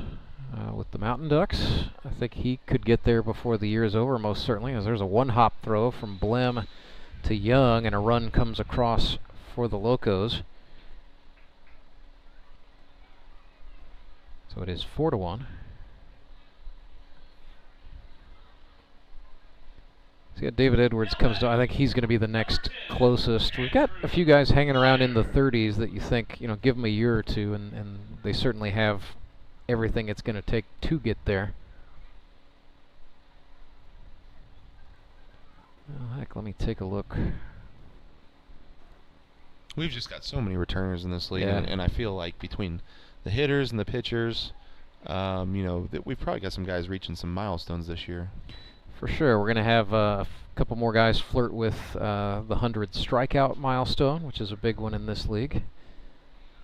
So yeah, we'll have quite a few go, you know, at 30, at 40, and perhaps at 50 base hits by the time it's done. You know, but a typical, you know, so what's interesting this year is we have a lot of returners who are back after gap years. You know, for example, Zach Young, the Mets first baseman, is one of those guys. So we have, it's 25 true rookies, which is that's about normal. That's actually been about on pace for what the GRBL has been doing over the last couple of seasons. So usually shakes out, it's about 2/3 returning players, and then, you know, right around 25 rookies per season is about the usual. You know, the most we ever had was 30 rookies. That was 2020, which was, you know, we've already talked about that. That was an interesting time in the world and in the GRBL, to put it mildly. 2-1 count here to Andrew Meyer. Swings and loops this one to the third baseman, Blem. No hesitation this time, but he hopped the throw. It's off the chest of the first baseman, Young, and it allows another run across the plate for the Locos. I believe they're chalking that up as an E. And so with that, it is 4-2. Here's Caleb Kaufman. Struck out looking his first time up. Pretty cool story here out of college. Caleb Kaufman wanted to pursue a career as a teacher and a coach. Did so in Fair Grove, Missouri, just up Highway 65. But now he is actually back home in Wablo at his alma mater. His first year as the head coach of the Wablo Tigers was 2023, so just a couple of years of experience now for Caleb Kaufman. We've got quite a few head coaches in this league running around. But, you know, you mentioned beef cattlemen. It's, it is nice to see the balance. You know, for a while it just felt like everybody was a PE teacher and a high school coach of some kind. So what you're saying is we have a lot of people working for the schools and running cattle. Yeah, you know, noble professions, both of them, I say. But, you know, we have for a while, like the finance sector was pretty popular out here as Tony was recruiting the banks pretty heavily. But, you know, we've got, you know, Clay Murphy's an insurance adjuster, for example. So we've diversified a little bit. I mean, heck, Cole Hazelhorst has the coolest job of anybody. He's a flight instructor. Is he an instructor now? He's an instructor Wow. now. Yeah, at Premier Flight Center out at the Springfield Branson National Airport. I would say between him and Jared Brashler, they probably have the two coolest jobs. Yeah, commercial pilot for Delta ain't bad either. Captain. Yes, Captain Jared Brashler. Yep. Forgive me. There's a walk issued to Kaufman, so the rally continues for Republic. 2 outs. Runners are on first and second here. The pitcher still Landon Wright. The batter is going to be Scott Wilson. Speak of cattlemen, and they appear. So Scott, you know, went actually, you know, studied agriculture in college. He's the manager for a larger commercial farm in Miller, Missouri. So this is not just, you know, a guy who runs a few cows just for funsies. We're talking hundreds of cows. And we've definitely seen the farmer strength and the fast hands on display from time to time from Scott. Yeah. Seth Burns was another one. Yeah. Forget about Seth. And Calvin Dreyer runs cows in his spare. He's one of those guys with like 4 jobs. He's like King Owens. Yeah. But yeah, beef cattle among them. What, you want to eat good or ask some questions about your steaks? The GRBL has you covered. We do.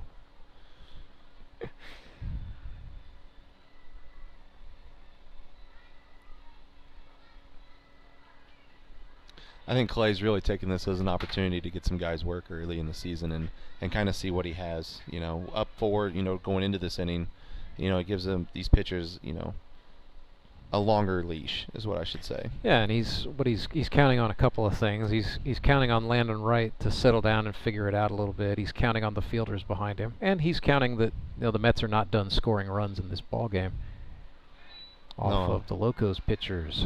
Absolutely, and we all know that come next inning, there's potential for 5 shutout innings to follow if he wants it. So Scott Wilson has worked himself into a 1-2 against the rookie Landon Wright. First and second for the Locos. Tying run is on here in the bottom of the 4th. Right through him, a breaking ball. Wilson reaches out and pokes it. Young going back, and he makes the catch. Pretty nice defending there from Zach Young.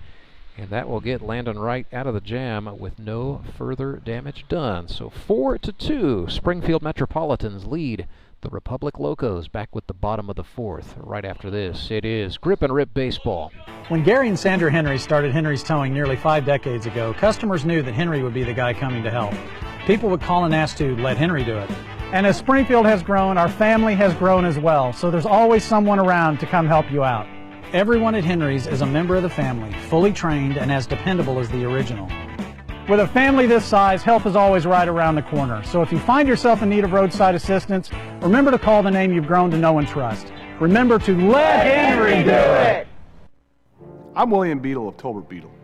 Workplace injury? You can't afford to be financially set back. In Missouri, our workers' compensation laws are found in Chapter 287 of the Missouri statutes. You need an attorney who knows these laws and has worked with them over the past 25 years to help injured workers. The call is free. The results are exceptional. We've won millions of dollars for our clients over the years. Tolbert Beadle, when you need justice.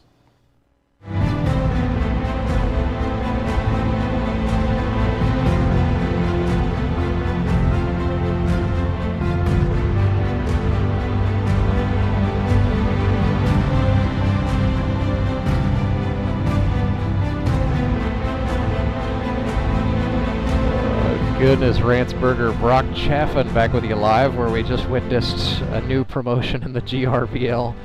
It's raining tacos. Yeah. Apparently, you just play a song called "It's Raining Tacos" and you throw tacos at people. Listen, it gets the crowd going. Well, I mean, hey, I like a free taco as much as the next guy. John Bort's back out for the Locos. I'm sure he likes tacos just fine, too. Yeah, I've never met somebody that didn't like a taco, and I was fortunate enough in college to win somebody, a lot of people, a lot of tacos. At Missouri. What? At Missouri State, we had a Taco Bell home run inning. Uh-huh. And if any one of us hit a home run that inning, you know, you got free tacos. I think we went 3 years and nobody hit one. So they just had a stockpile of coupons. Uh-huh. And instead of passing them out like somebody normally would, they walked up to the top of Hammond's and dumped them. Like out of the press box? Out of the press box. So we had a 20-minute delay as all these coupons floated onto the field. Oh, of course they did. And I'm pretty sure myself, Clay, you know, a few others probably pocketed a few of those. Well, sure. If they're on the field, it's fair game for the ball players, too. So you went, do you remember who you were playing that day? Oh, I couldn't tell you. Nope. I remember it was You my just remember the shower of taco coupons. Because I remember after being in the dugout watching confetti go, and I'm like, what are they doing? And sure enough, my mom comes up, and she's like, it's tacos. It was for you.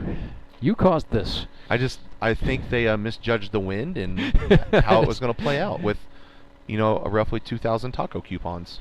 And I'm sure that small Taco Bell there on campus was quickly overrun. Was a little busy that evening. So Calvin Dreyer, meanwhile, grounded out to the second baseman Tommy Berg, who has come on for Republic. He got the throw over there to Meyer in plenty of time. It's going to bring up Grant Cundiff, the rookie out of S&T, playing right field tonight. He's 1 for 1.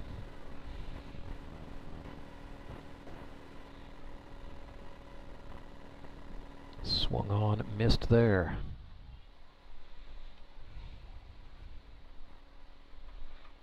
Cundiff, sponsored by C&H Industrial Reman.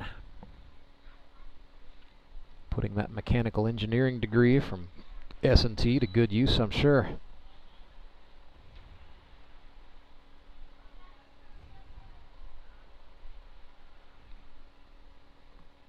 Down 0-2 to Quality Food Safety Manager John Bortz. Brock, he joined you in the pet food sector this offseason. You know, I had a change in my... You've changed. I have changed. I am now with the Hostess business, so I'm with the Sweet Baked Snacks. So you're finally, for the first time in your career, working with food fit for human consumption?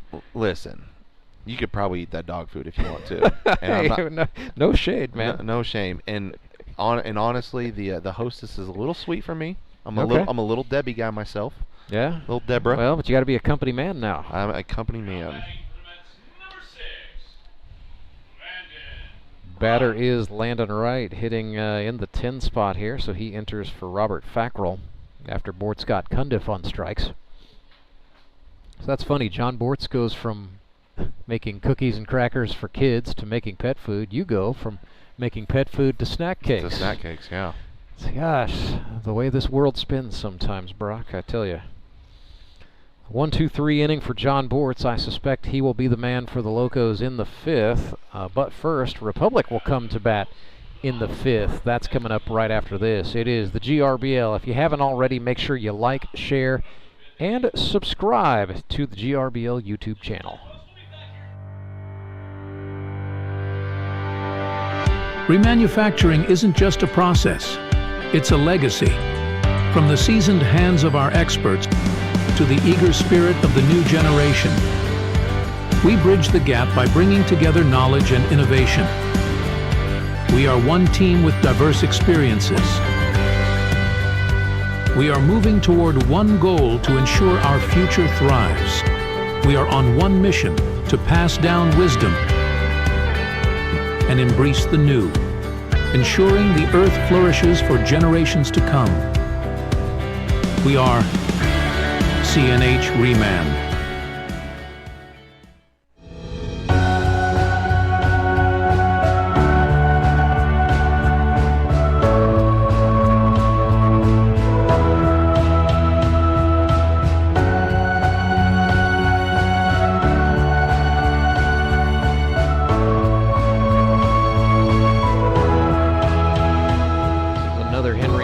Pitching change for the Springfield Metropolitans. Yeah.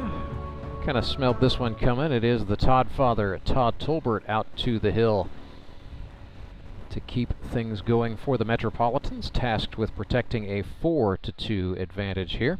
Todd had a very good year in 2023, limited in relief with the Locos, predominantly used as a setup man. He threw 5 2/3 innings, allowed just 1 earned run on 3 hits, walked 4 batters, so if there was a drawback, that was it.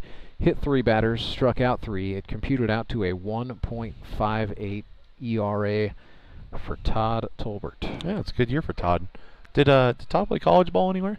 Evangel University. Oh, but okay. you know, keep in mind, and I hate to do this, Todd, but I'll say it. He is 53 years old. No, he still has it. And that's why I asked. Absolutely. I wasn't for sure, but he definitely looks like he's a guy that has taken the mound before. And yep. So Todd's a native of Fairgrove, Missouri. Played college baseball at Evangel. Worked as a chemist for a long time at Kraft Foods, but now he's an operations supervisor with Associated Electric. And the way Todd likes to explain it to me is, I basically do engineering work, but I don't have an engineering degree. His college degree at Evangel was in biology. But Todd Tolbert's absolutely been a fixture, and you know, no cap, he has absolutely been inspiring to a lot of teammates out here in the GRBL through the years, as they have seen Todd, who broke into this league at the tender age of 45, just continue to play, continue to get himself drafted year after year. And not only that, but he legitimately contributes to the success of whatever team he is on. He's a plus clubhouse guy. The good guy rating is through the roof, but Todd Tolbert can absolutely still play. Fist bumps with his catcher Cole Hazelhorst there. All the Associated Electric guys, you know, pulling 45 and older between him, Steve Aldridge, Harrison Waters. Oh. I don't think Harrison's there yet, but nice shot. Just moves like it. Just moves like it. Here's Tyler Collison. It'll be Collison, Liendo, and Meza. 7, 8, and 9 hitters. See, Brock, you can say these sorts of things in the press box. I would get beaten up in the parking lot by a lot of these guys. Well, you have the rest of the year with them. That is also true. I'm a one and done unless I get invited back for a Rance Burger, Bacon, Chaffin championship. Might have to make that happen, friend. Never say never. Listen, I'm not saying that I went to kindergarten and know Batman personally, but that may have happened. Chopper to the shortstop, Clay Murphy. He's able to handle it and get Tyler Collison by a step. So here's Liendo, grounded out to second base. Nope, check that. It's Tommy Berg. So first a defensive replacement, now hitting. So just a straight up swap at second base for Republic. It's Tommy Berg from Reeds Spring, Missouri. Started out at North Arkansas College, finished out at Williams Baptist University, also in Arkansas, rather, geez. Not Ozark, Arkansas. Swung and missed at a Todd Tolbert curveball for strike 1. Brock, you look perplexed, not liking the look of that pitch? No, I mean, Todd's an intimidating guy out there. I mean, could you imagine him in the all black pants and everything, too? I mean, just a figure to be reckoned with out there. 1-1. Tommy Berg stands in. Open stance. Tolbert missed high that time. That'll make it 2-1. 4-2 our score. Metropolitans lead the Locos. Top of the 5th.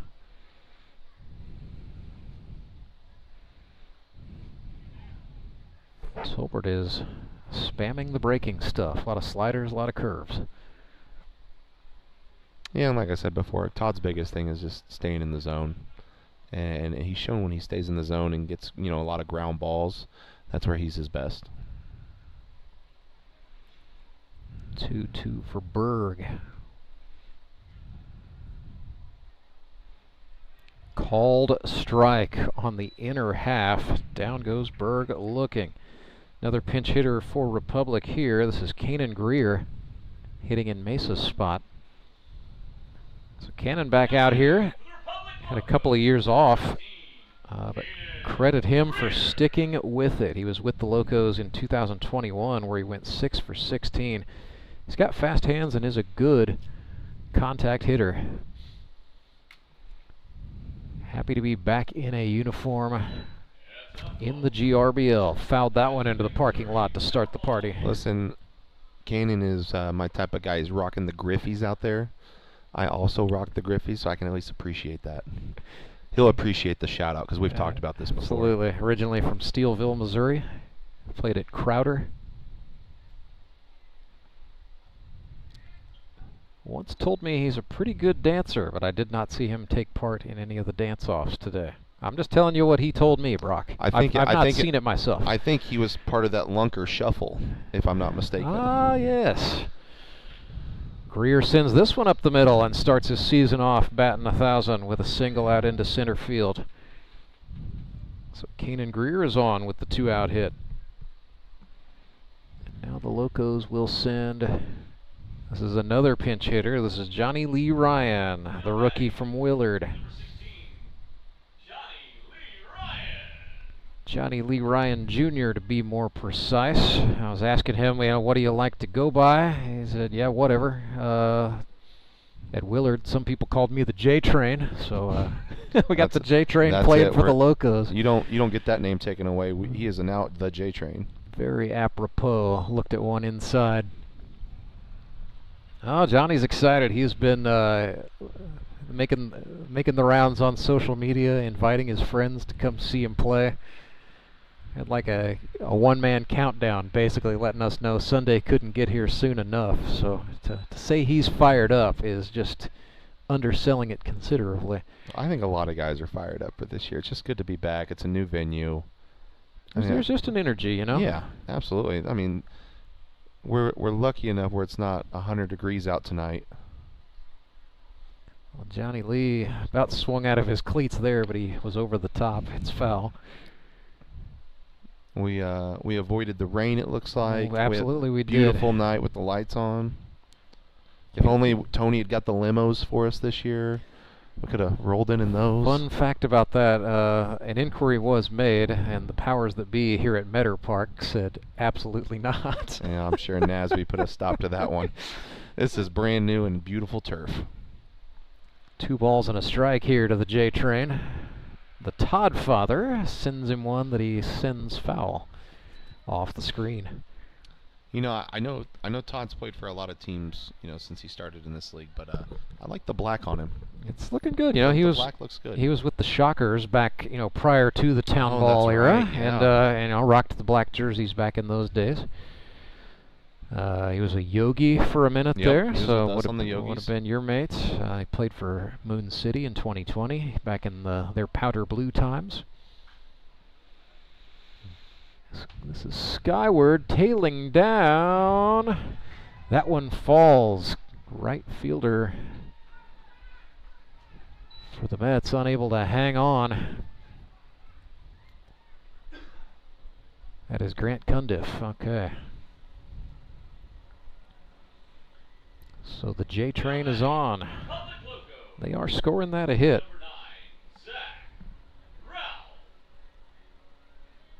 A couple of rookies getting their first hits for the Locos in this one. And don't look now, a little 2-out storm is brewing. Tying run is on for Zach Ralph.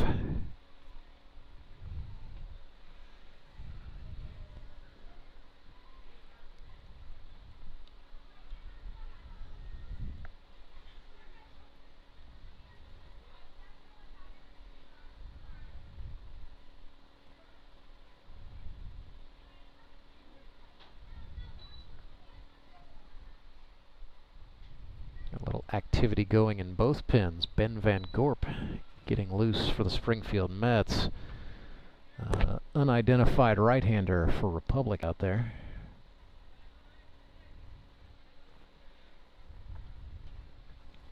Could be Meyer, could be Kaufman. We'll wait and see.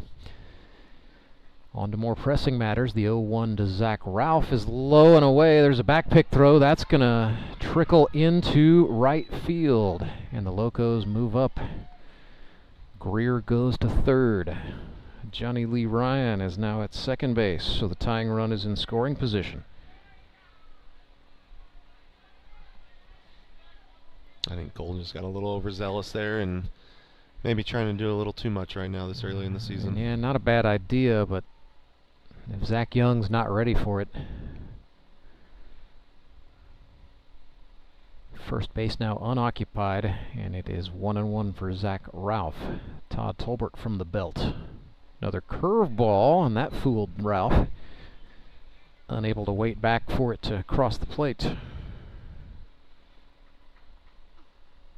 Zach's seen a couple of those this at bat. I don't know if you really want to try to throw him a third one, but I think Todd may be better off sticking with the fastball away And here. yeah, Todd just motioned for a new pitch from Hazelhorse. They set him up outside. Yeah, that was the slider. Ralph lifts it into the tricky triangle behind second base. Broadstreet makes the catch. And the threat has been neutralized. So it got a little bit jammy for the Todd father, but he makes it out unscathed and protects a 4-2 advantage. We'll go to the bottom of the fifth after this timeout. Back with more in a moment. Your local Hotsy dealer is an expert with hands-on cleaning knowledge to help you select the ideal pressure washer for your job. Take confidence in knowing you have a resource for all your cleaning needs. Service can be scheduled in-house or on location by a factory-trained technician using genuine Hotsy parts. Be sure to ask about scheduled maintenance plans, as well as a variety of accessories to clean more efficiently. And don't forget the soap. We have detergents for every cleaning need and have a bulk delivery program. Customized wash bays and mobile cleaning systems are also available. Build a partnership where you're a name, not a number. Contact your local Hotsy dealer to see why nothing cleans like a Hotsy.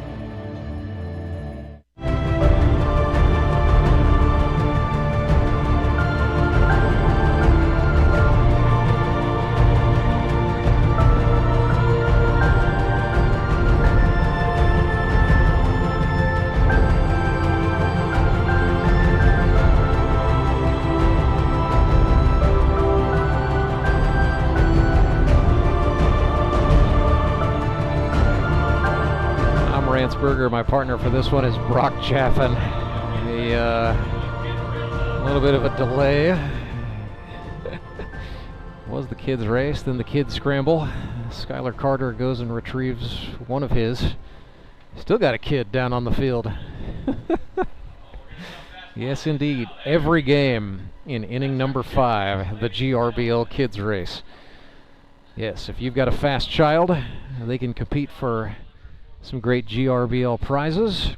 If you've got a slow child, they can still get on the field and run, so it's win-win-win all the way around. So Henry's towing pitching change for the Locos. They are going to the left-hander Scott Wilson. So Scotty Wilson, originally from Neosho, now lives in Miller, Missouri, where he's an agricultural crop manager. 3 1/3 innings pitched a season ago, had a 2.7 ERA, 5 strikeouts, 3 walks. But Scott Wilson, definitely more of a pitch to contact, get him to ground out or get him to pop out sort of pitcher. And this is another guy that's a prime example of, he has really good stuff as long as he keeps it in the zone. Yep. So, and I know it's tough on these guys throwing one day a week, maybe a few times a year, because we all have lives and jobs, but he does have really good stuff when he can control it. It's very good. Played in his younger days, played for a club called the Neosho Nighthawks in his hometown. That was an homage to a Class D professional team from back in the 1930s. But Scott Wilson played for the Nighthawks on his way up, went to Crowder, and then decided to turn pro in the field of agriculture. Is this his 3rd year, 4th year in the league? This is 4th. Fourth year. Yeah, he broke in with City, or check that. He broke in with Moon City? the Mountain Ducks in 2021. So he went Mountain Ducks, Suckers, then Moon City. So this is year 4 for Scott. But, he brings the whole family. Usually, like, his dad will come watch some games, and then Kiddos will come watch games too. One of the most interesting things I ever saw was a game leaving Ozark Mountain Sports Complex one night. Scott Wilson played in the 6 p.m. game like he is tonight. Drove away in his pickup truck, had a trailer and 3 round bales of hay on the back. It's like, that is a guy who is not done with the workday quite. I don't think these farmers and ranchers are ever done with the workday. It was a definite power move statement there, rolling up to the stadium with the pickup truck and the hay bales. Dalton Winkler has worked ahead 2-0 and make that 3-0, and yeah, Wilson needing to dial it in here for Republic. It's a 2-run ball game. Metropolitans lead the Locos 4-2. Scott Wilson's job is just to keep the gap where it is. Dalton Winkler, leadoff man, batting in the 5th. Be the 1-2-3 hitters here. Winkler, Murphy, Waters for the Metropolitans. 3-1 pitch. Here's a 2-seam fastball for a strike. Winkler still looking for his first hit of the campaign.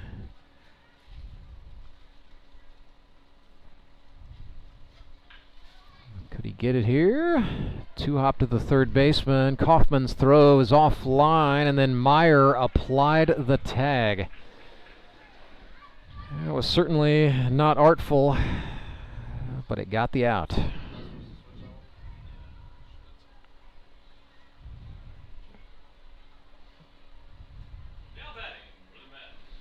So Clay Murphy 2 for 2 on the evening. Batting 1,000 for the season, if you will.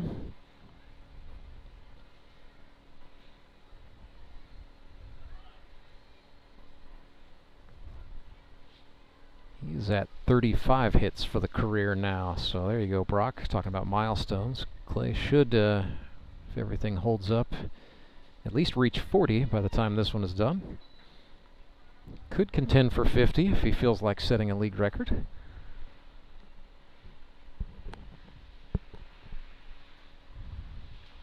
That would be such a tragic thing for him to set a league record and not win MVP. I just want to remind everybody of this. Are you Those not days are over, Clay. Are you not happy with the politics at work here?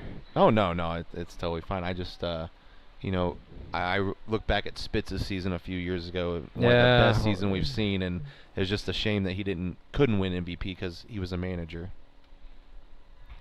Wilson ran a fastball in to Murphy that time. It's 2-1. Well, he started him out. He went back in that time and missed. Let's see what the Locos do here. Kind of upstairs. Kaufman with it. That time the throw across to Meyer, right on the button. First time Murphy has been retired tonight. Bring up Harrison Waters. He is still 0 for 0, having walked twice. On base percentage in great shape, however, for Dirty Harry. Reigning Silver Slugger Award winner. He is. Played college baseball at Drury University when his time at Republic High School was done. Swings at this one. It's chopped to the pitcher. Wilson fields the position quite well. Great stuff there.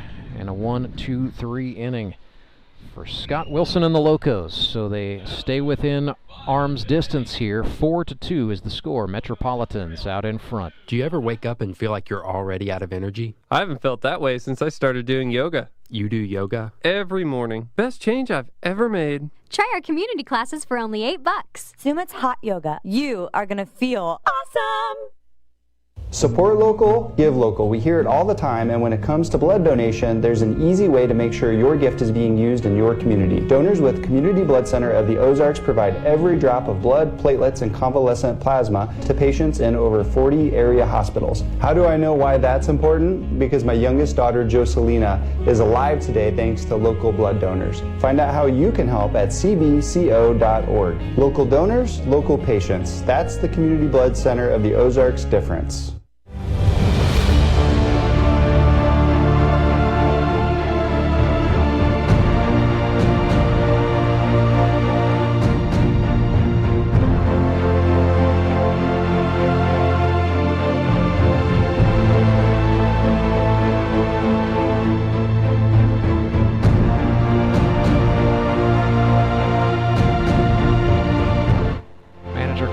Murphy and the Springfield Metropolitans stick with the Todd father. Todd Tolbert back out for another inning of work on that pitcher's mound.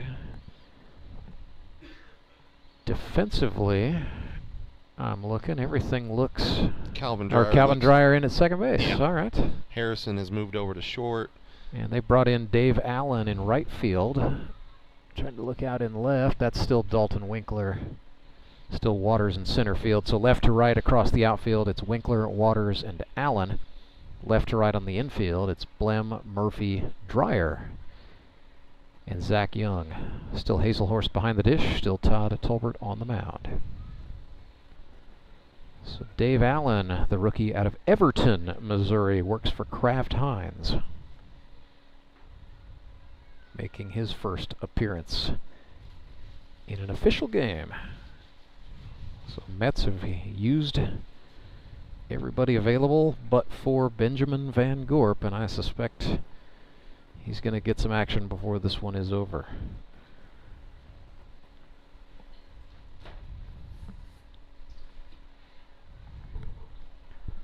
His first batter for the Locos will be Trent Simpson. It'll be the 2-3-4, so Simpson, Fox, and Meyer scheduled to hit this inning. Top of the 6th, 4-2, Locos trail the Mets.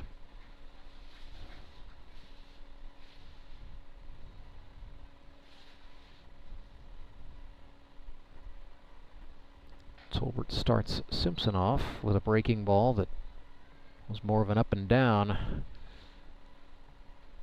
outside.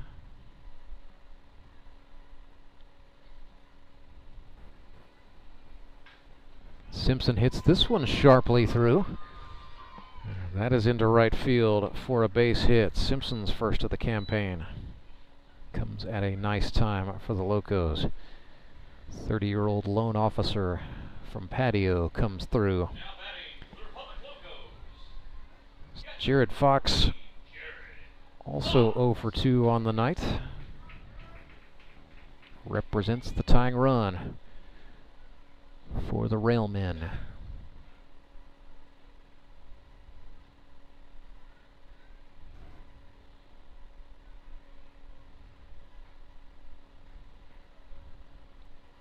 Breaking pitch from Tolbert down and out of the zone.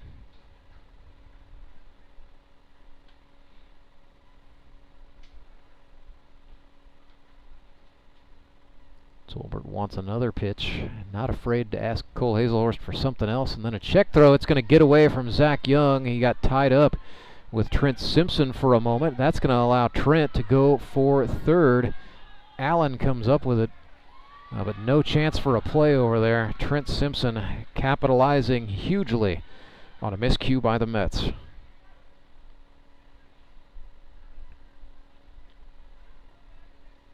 This is a perfect example of it's just early in the season and guys don't have their timing and stuff down, and you know, I think we see a lot cleaner baseball later on as the season goes on.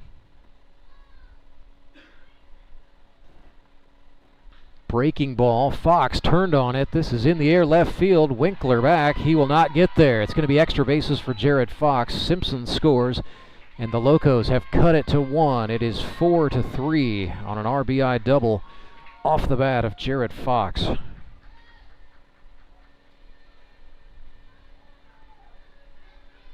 They're blowing the train whistle for the Locos right now.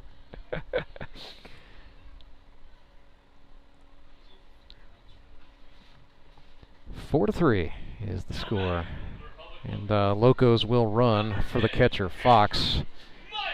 Arturo Liendo has come off the bench to go run. Andrew Meyer is the batter. You know, from the time the draft happens and then the jamboree happens, how much time do you spend remembering everybody's name? A lot of time, although, you know, before I had kids, I would just sit and I'd have the rosters completely memorized by now. I'm not there yet, I mean, to be honest with you. I think I remember at one point you spoke Spanish during somebody's at-bats. I did for David Rodriguez. I did it for Jose Vargas once. Yep.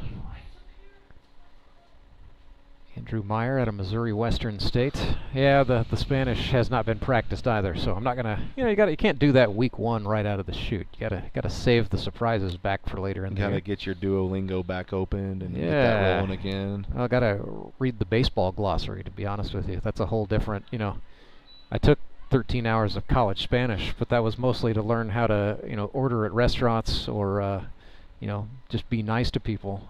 Baseball Spanish is a different breed of Spanish. See. There you go. Andrew Meyer. Don't know what he took at Missouri Western State, but there's a grounder to the second baseman. Dreyer up with it. His throw to Young is in time. It does advance the runner to third, so the tying run 90 feet away for Republic now. And the batter is Kaufman.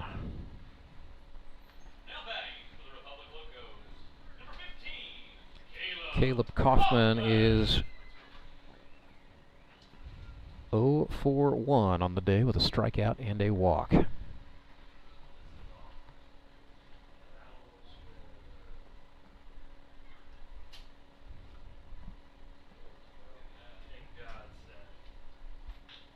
Sharply hit, ground ball, that got through on the left side. Leando scores. We are tied. Caleb Kaufman has knotted us up at 4. A big-time base hit for the Locos rookie, a single to left.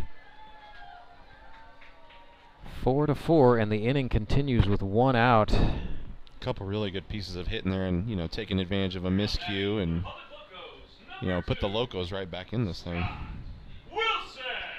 Scott Wilson will get to take his cuts as the shortstop Broadstreet just went over to chat briefly with Tolbert. Mets now have Murphy getting warm in the pen.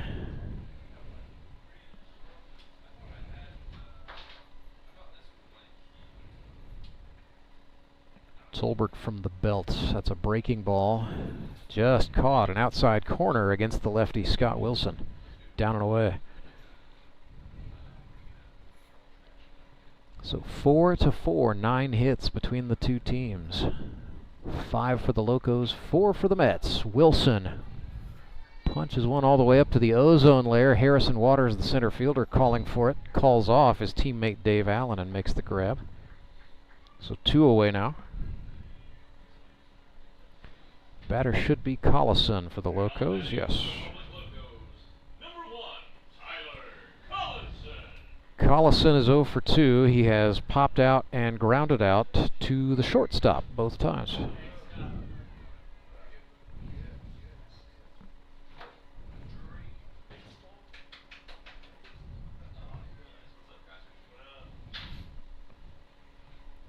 Tolbert's first pitch to Collison, high and tight, ball 1.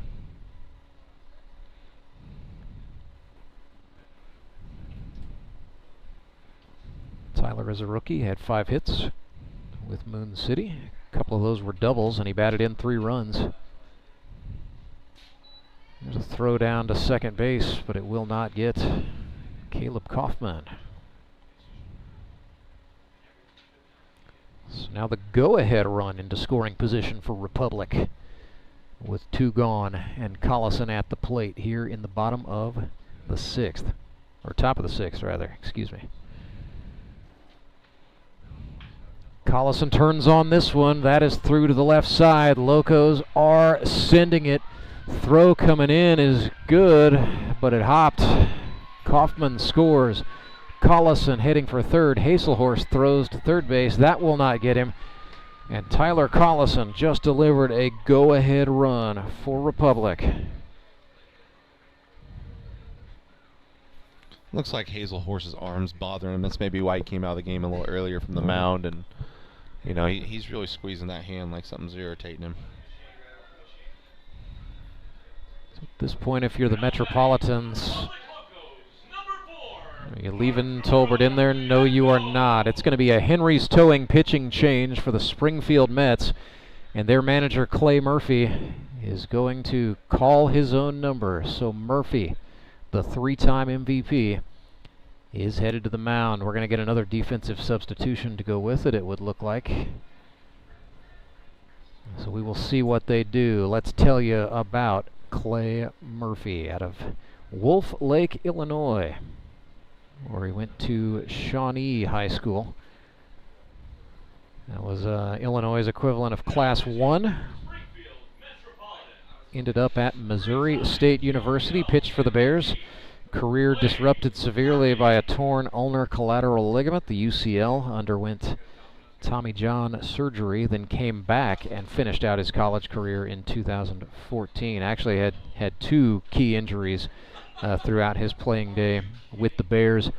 As a redshirt senior, 4 for 4 with a 2.69 ERA, playing in 14 games, starting 12 of them. Broke into the GRBL with the Ozark Mountain Ducks in 2020. Had a 1.05 ERA his first year. Won a Howard Bell Trophy. Did it again with Moon City in 2021, where the ERA was 0.0 across 20 innings. Played for the Metropolitans both in 2022 and in 2023. Of course, Brock Chaffin will tell you he was responsible for some of the best Clay Murphy we ever saw in those years. But Brock, you add it all up, these career pitching numbers are crazy. 4 seasons, 105 innings, 12 earned runs on 57 hits, 163 strikeouts to just 17 walks. It's like a 10-to-1 strikeout to walk ratio. 2 hit batsmen and a 1.03 ERA rounded up. What do you want me to say to that? I don't know, say something. I mean, listen, I was on the losing end of the Clay Murphy pitching duel 4 years ago. 2020, I do remember Correct. that. And we actually took the lead off of Clay later in the innings and then ended up losing it later on. I was lucky enough to, have him on the Mets the last 2 years and get to have the Clay Murphy in the game. Last year, I usually don't catch as much. Last year we had our catcher got hurt. I stepped in, caught the rest of the game. Was lucky enough to catch Clay for 5. It was 5 innings, no hits, no runs, 2 walks, and it's just kind of stupid when you're out there. It's like, what do you want to throw, Clay? Because they're not having much luck hitting it. Why don't you just tell me what you want to throw? And guys do hit him. Yes. But I very few guys have hit him hard. I will say that. I think Caleb Cole caught him for 1, but not many guys really touch up Clay. Extra base hits, few and far between, although Arturo Leendo just hit one fearlessly. He missed out on all that hype we just delivered.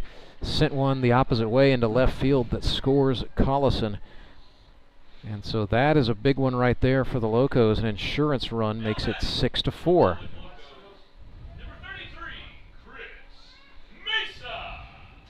Bring up Chris Meza. So Locos going back to a couple of starters here. 6-4. There's a slider to Meza for a strike.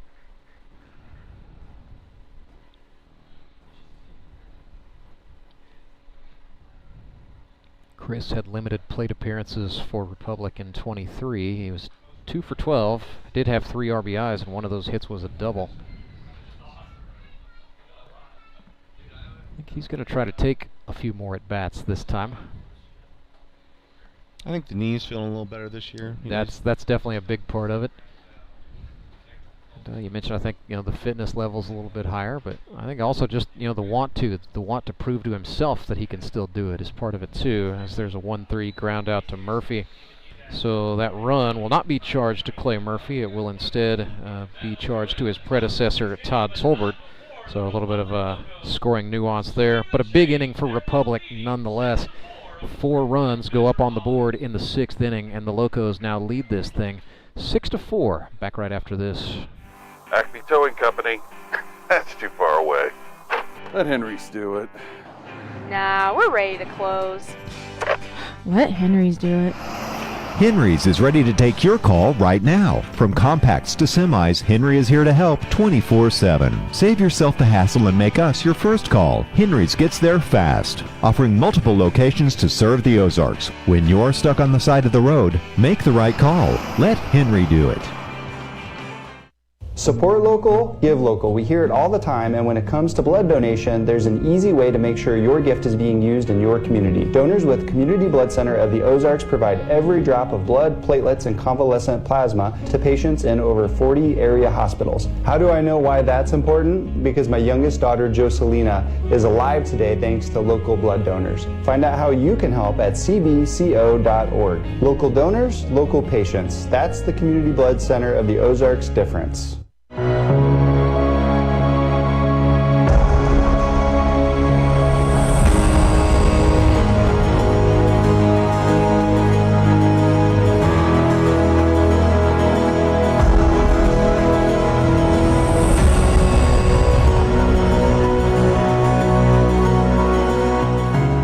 Towing pitching change for the Republic Locos. They go to the right-hander out of Evangel University, Caleb Kaufman. He's played a pretty good game so far. Now he goes to the pitcher's mound out of Wablo High School, like we said, where he now coaches baseball. Multi-sport athlete, was an all-state infielder as a high schooler. But like a lot of small school guys, you really can't afford to specialize in Class 1, so sure he did his share of pitching at Wablo as well. I think in the small schools, if you play any position, you're probably playing every sport as well too. Yeah, so. and case in point, Caleb Kaufman was an all-state basketball player as well. He is scheduled to face Cole Hazelhorst, Zach Young, and Mark Blem. So the 4, 5, and 6 hitters in this one.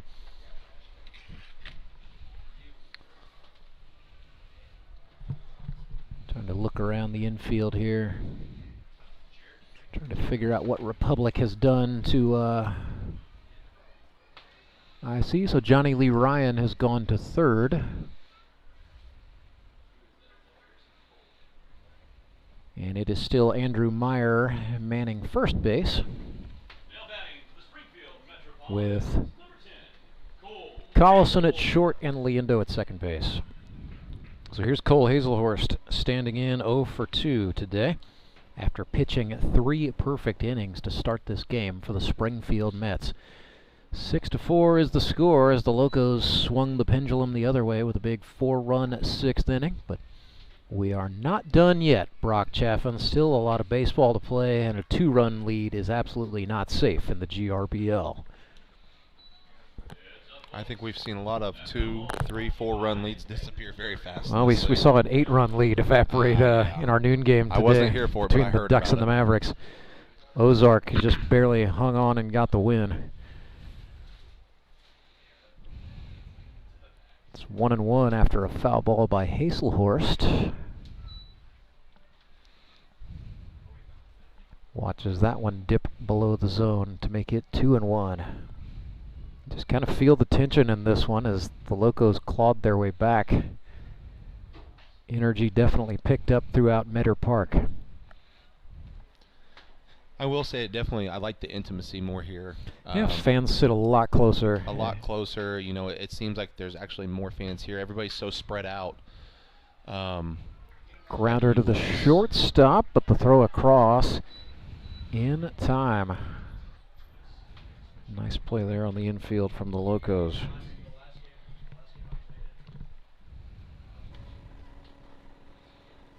And that is, yes, that is Collison. Just making sure. With him not looking like Clay Murphy, I have to check myself. He just looks like Tyler Collison now. Tyler, can you please roll your pants up? Yeah, can we go back to the high socks? Of course, he's probably going to keep him down if Republic wins this game. Pitch into Zach Young was a bouncer in the dirt, ball 1. Young tonight is 0 for 2, reached on an error in the first, flew out to center field last time up.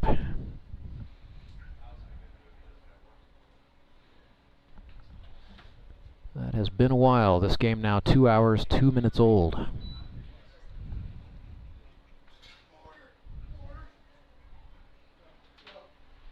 Just about on time where we are with the innings. The first couple games went a little long today. Yep. Here's a chopper up the middle. Leando unable to snag it just beyond his reach, so Zach Young gets the batting average into the positive with that single. It's going to be a good inning for the Mets here to get something going. Good part of the order to do it for sure. Great part of the order. You got Clay back on the mound. You know things will be usually held in check. So for them to put some runs up here is going to be a big deal for them. Guys should feel pretty energized. Here's Blim. 0 for 1 tonight. Strikeout. Got hit by a pitch during his first plate appearance.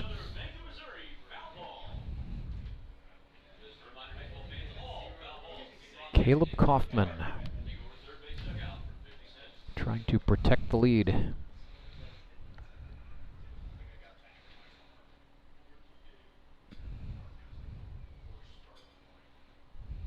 Fastball to Blim is hit up the middle. Liendo feeds to Collison for 1, and then he throws it away. Ball ricochets back onto the playing surface. Locos did not get Mark Blim in the scramble there. So yeah, Young, the lead runner, should be out. That'll all go down as a very fancy 4-6 fielder's choice.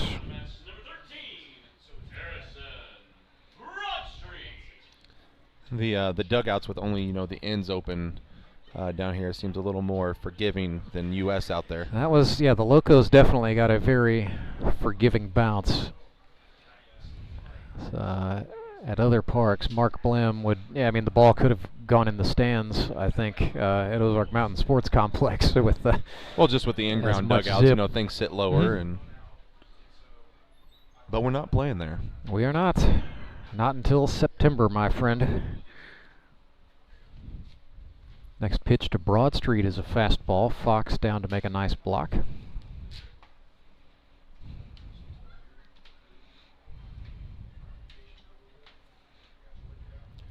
1-0 to Street.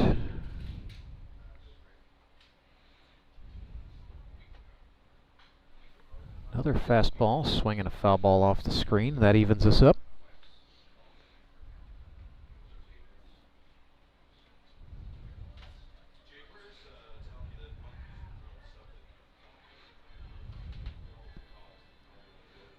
One and one, the count, 2 outs on the board for the Mets, trailing by a pair of runs. 5 hits in the ballgame for the Mets, 7 for the Locos. There's a check throw. That looked a little bit purposeful there.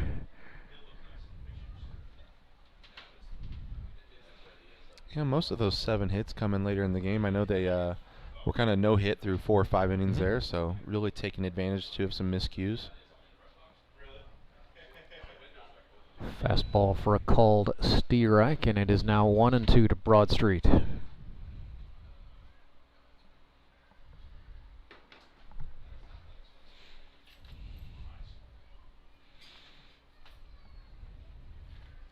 Kaufman sets, brings it home. Broad Street grounds this one foul. We'll set up and do it again. Another 1-2. 5th pitch of the sequence coming up here. This is pretty typical Harrison Broad Street AB. He really is a tough out who makes pitchers work. Yeah, likes to hit the ball the other way, so I'm surprised we haven't really seen him with that approach tonight. Opened up the stance. Locos defenders are playing him pretty well straight away as he watches ball 2 go by outside.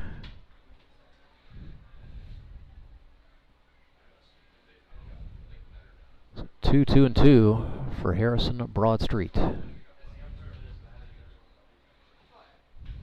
Little jam shot is flared into foul territory. A slide and a grab and a late ejection from the mid. Andrew Meyer, great hustle, but just could not quite hang on.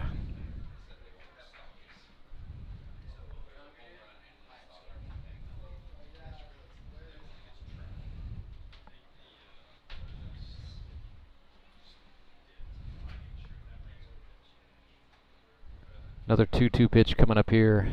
Caleb Kaufman trying to get out of this inning.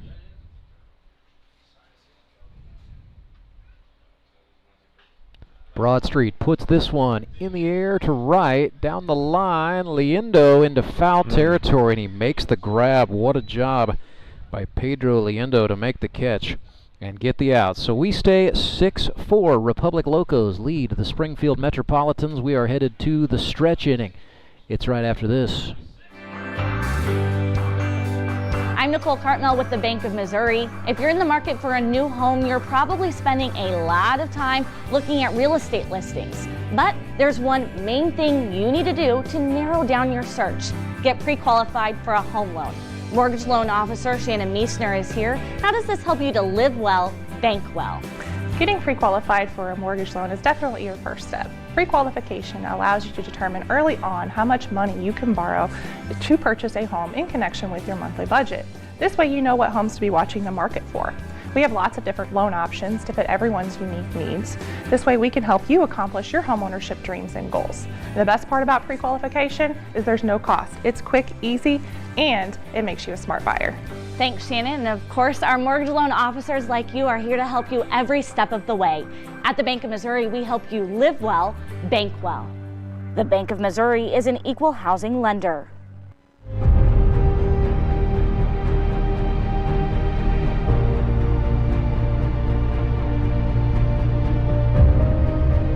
Three-time MVP Clay Murphy back to the hill for the Springfield Metropolitans. They trail by 2 as we get ready to start inning number 7 live from Meador Park. First time the GRBL has played a game outside of Ozark Mountain Sports Complex, and it's been a good day. Rance along with Brock Chaffin. Earlier today we saw the Moon City Mavericks fall 10-9 at the hands of the Ozark Mountain Ducks, who led that game at one point by a score of 8-0. Moon City fought back valiantly, just came up 1 run shy at the end. Then it was the Nixa Suckers, an avalanche of offense in our 3 o'clock game today. They ended up walking away with a 9-0 victory.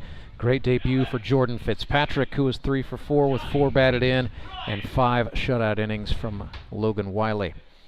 Here is Johnny Ryan for the Republic Locos. Johnny Lee hitting in the 10 spot in the order. 1 for 1 on the night with a single out to right field. Is Lee the middle name? It is. First name? It Okay. is. Just goes by Johnny Lee. Yeah, I mean, why not? I mean, he's a Johnny Lee Ryan Jr., so gotta own that. Maybe his father just goes by John. I don't know. Cattle farmer? I don't think so. Oh, okay. You know, 50-50 shot in this league. It is, yeah. With the way our rosters are constructed, you're absolutely right. But no, I don't think he's a farmer, believe it or not. So the J train back in. He has fallen behind here. 0-2 to Murph.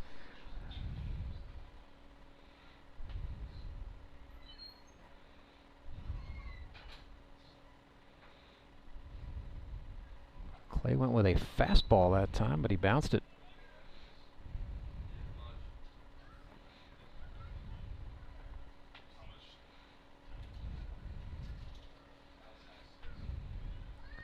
So 1-2 after that missed heater.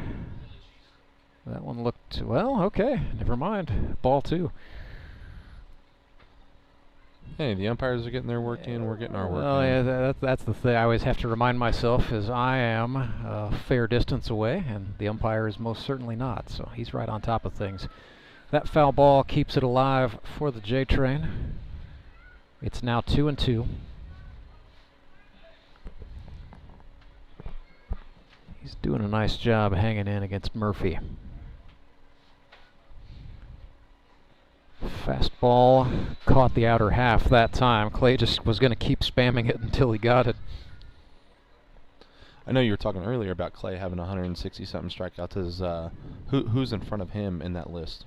So you got like Andy Galley, who's retired now, Yep. was in the high 180s, and then Skylar Henson is in the 190s. So Close. we He's getting close. expect the old Marionville Comet. I mean, he may pass 200 next week. Yeah. To be fair. But yeah, Murphy is very quickly catching those guys. And, you know, what's crazy is Henson was been in the league since year 2, and Galley was an original 60 guy who pitched for 8 years. So Murphy is catching up at a rapid pace. 1-0 here to Ralph. Outside, these guys, Clay Murphy and Zach Ralph, teammates on the 2021 Moon City Mavericks. It's always fun when you get a couple of veteran players with 4 or 5 years experience. You can start to play 6 degrees of Kevin Bacon and figure out that they've probably played together at some point along the way. In this league, I think we're getting close. You know, outside of the rookies, you know, that pop in every year, there's the veterans, 3-4 years experience. I feel like we've all played with each other. Here's a grounder up the middle. That's going to get through. Broadstreet not able to hang on. Defensive move as Van Gorp has come on to play shortstop, so it's BVG and Broadstreet up the middle for the Mets with Clay Murphy on the hill. It's a pretty good pairing. That was just a case where, you know, we talked about this turf playing a little bit slower than the turf out at Ozark, and so kind of knocked just enough velocity off of that hit from Zach Ralph that Harrison Broadstreet wasn't going to have a real chance at a play.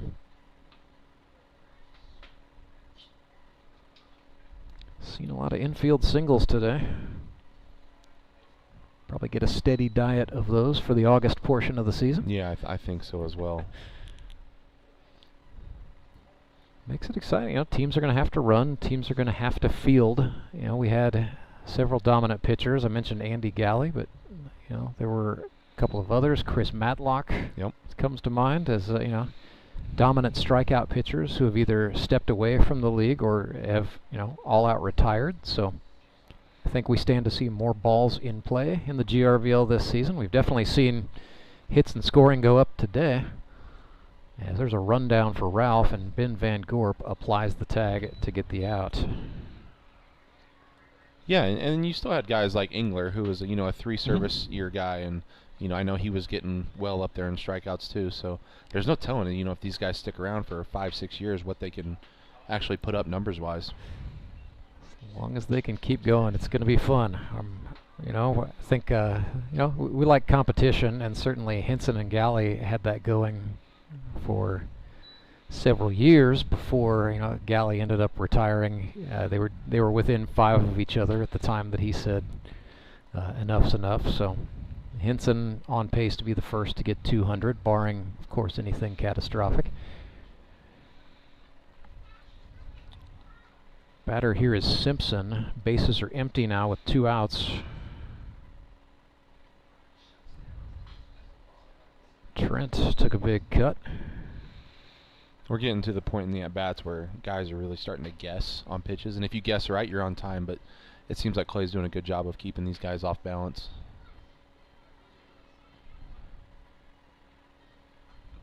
See if he comes back with the gas here. Nope, that was a slider. Simpson took an inside-out swing. It's grounded to third. Blem fires across in time. So the Locos got a hit from Zach Ralph. He was caught stealing, and it ends up being another inning where Clay Murphy faces the minimum. So the score remains Republic Locos 6, Springfield Metropolitans 4. It is the stretch, and here in the GRBL, the 7th inning stretch is sponsored by Sumit's Hot Yoga, where you are going to feel awesome. Acme Towing Company. That's too far away. Let Henry's do it. Nah, we're ready to close.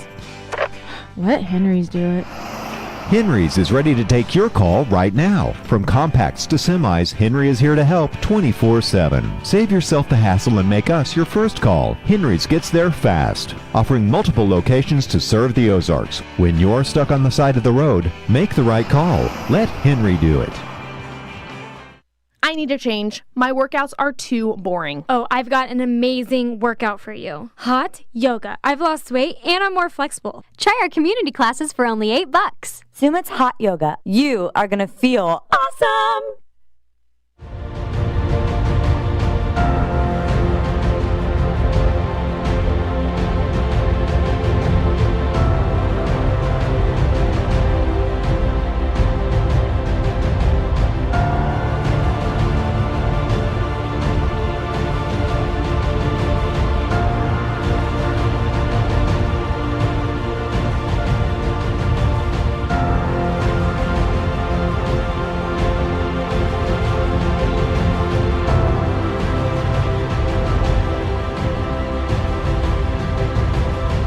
After the 7th inning stretch, the Republic Locos are making a Henry's towing pitching change. This is Tyler Collison going from shortstop to the pitcher's mound. So Collison on to throw here in the bottom of the 7th. Republic just piecing it together. This is kind of shades of you know, a GRBL of ages past, seasons 1, 2, and 3, where you would see pitchers go 1 or 2 innings and then make way for the next guy to come on in. Collison out of Hartville, Missouri. 2023, his rookie year, he pitched 5 2/3 innings for Moon City, allowed 3 earned runs on 6 hits, struck out 8, walked 3, a 4.76 ERA. Nope. Last year. Sorry, Brock. No, you're good. Maybe he only pitched against. I remember him throwing more. Yeah, he had a 3-inning game against you guys, Okay. and he threw 3 shutout innings. So that's absolutely why you remember that. And he throws less than 6 innings on the year. So absolute banger of a performance. And then I think he started to have some arm soreness after that, so it led to a partial shutdown. So here's Calvin Dreyer standing in for the Mets. Be drier than Allen. Ooh. Oh, goodness. Something fell in the trash can down there. That was the baseball that was wedged up there. It finally came out. So there was a foul ball that got wedged up in the net in an earlier game, and then Dreyer just finally hit something off the screen hard enough to knock it down. Hey, take that to your dugout, kid. That's a quarter. Yeah, kid, go get that. That's 50 cents. 50 cents. Foul balls are 50 cents now, Brock. It's the sign of the economy. So Dreyer back in after a little 2-for-1 bonus foul ball there. Collison came at him with a curve, and Dreyer fouled it back to the screen. It's now 0-2. So Calvin has grounded out twice tonight, both times to the second baseman, Liendo.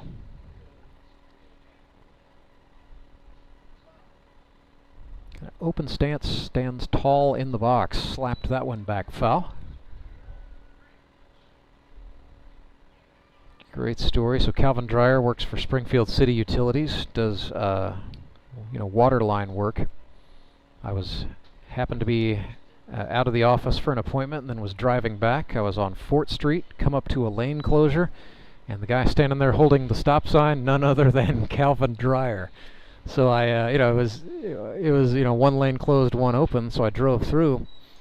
Then I told Calvin the story, and he goes, "Hey, come on, man, why didn't you stop and talk?"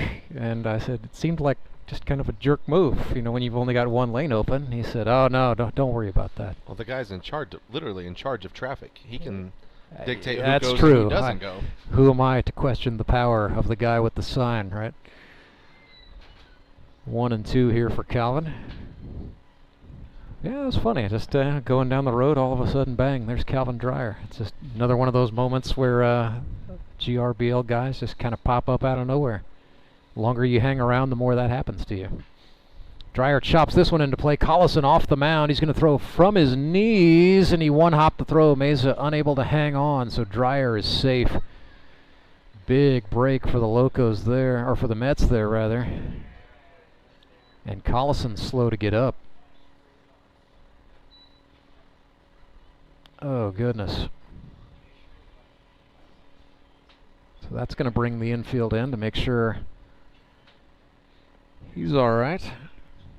Kind of came off awkwardly. Not sure if that's just a cramp or some tightness he's experiencing or what that is. They're going to let him throw a couple warm-ups. Maybe a small tweak to the right knee, kind of going down to the ground to get that ball. Says he's okay. So Tyler Collison gamely hanging in. Listen, he has 3 shutout innings against the Mets. He's just fine. History is good here, I guess. He'll be done pitching for the year after he pitches against the Mets. And yeah, it's funny how those things go sometimes. So Dreyer reaches on an error. It'll be Dave Allen. Came on as a defensive replacement in right, and now batting in the 9th spot where Grant Cundiff was. So Dave Allen from Everton, Missouri. Now lives and works in Springfield at Kraft Heinz, but played his high school ball for the Everton Tigers, Class 1. Swung on and missed. Had a Collison slider there. Ball and a strike to Allen.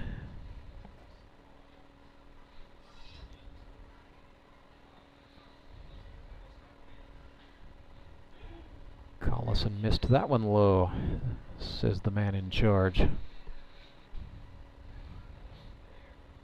Tyler throws from the stretch, brings the mitt up in front of the face, up by the chin when he comes set.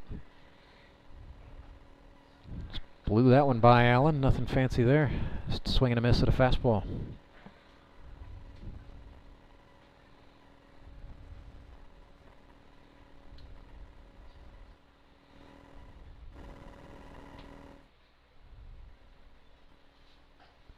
Tried the outside corner again, and yes, he got him. Struck him out looking.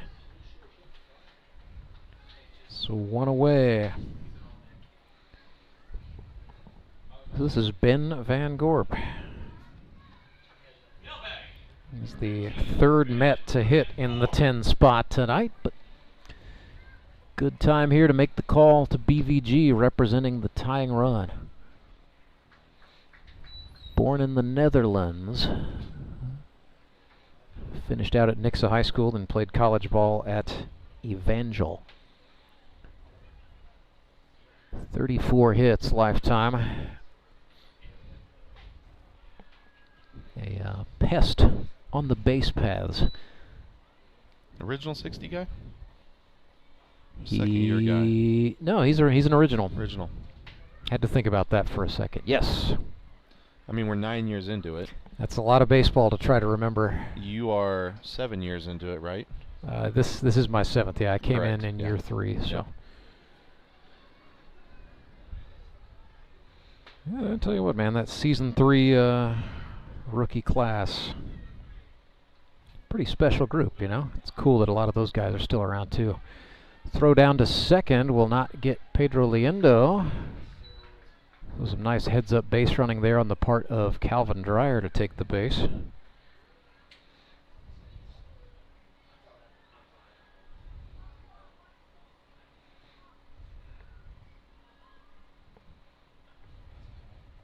They called BVG down on strikes. This is Winkler, Mets leadoff man.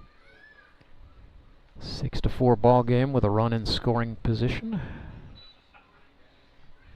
Fox wants time. He's going to go talk to Collison about something. This may just be a tendency thing, yeah, with the speed of that visit. Nothing too fancy there.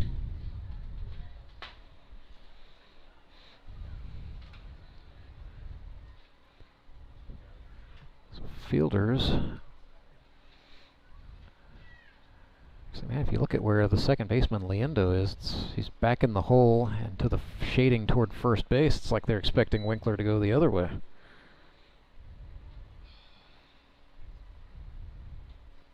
Shortstop's holding the runner, so he's got a lot of room to work with on that left side. I wasn't here for the jamboree, but he seems like a guy that would pull the ball a little more.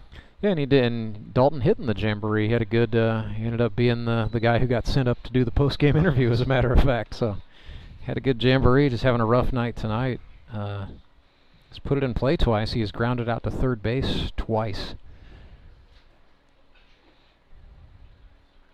But Dalton is a guy, you know, whom, yeah, he may get off to a slow start here tonight, but I suspect he's going to get it going before the year is done.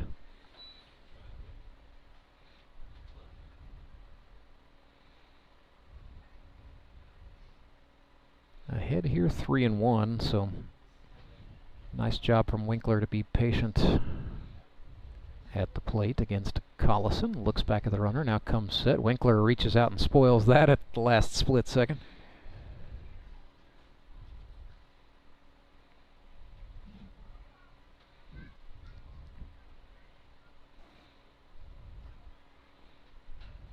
This would be a great opportunity for the Mets to at least scratch one across the board here. Yeah, it's not quite gotta have it time, but yeah, you're right. A run here would do the Metropolitans a lot of good, and now Collison steps off. And now Collison steps back on. Winkler never left the batter's box. That was the lunker shuffle. That's icy. Old Lunky threw us off. Breaking ball. No, sir, he walked him. Collison Collison wanted a call. He did not get it. And so now it is Murphy time. Tying run is aboard. Clay Murphy represents a winning run, and he is 2 for 3 on the day with 2 runs batted in. Feel like this is the guy you want coming up, right? Number 2 hitter with the hot stick. Definitely a guy that tends to put the ball in play a lot. Watched strike 1 go by there. Down and in is not where you want that one. Murphy didn't seem to like it. Not an expert on reading lips, but didn't have to be. The 0-1 is reached out and poked in the air center field. Simpson charging in. He won't get there. One hop. Mets will score 1. Diving across the plate is Calvin Dreyer.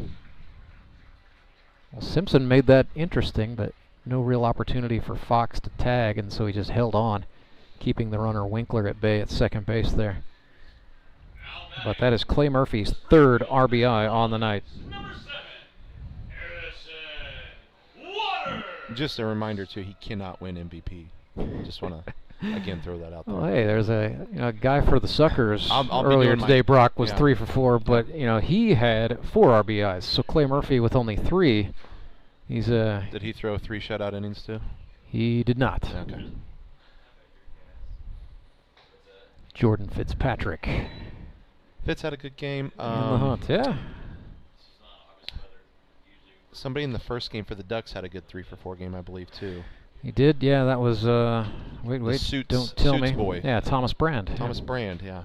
The Suit Junior. We need to come up with something that works for him. I don't know. We'll come up with something. The sport jacket.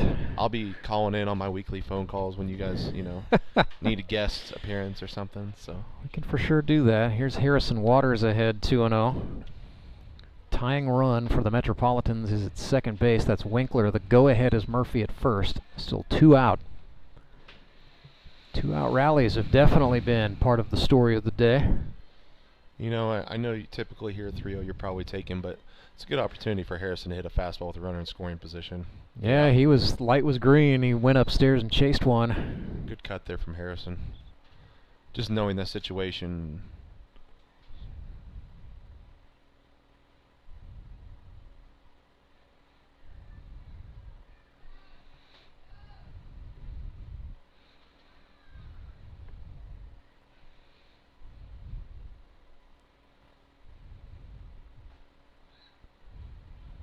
And Collison walks Harrison Waters.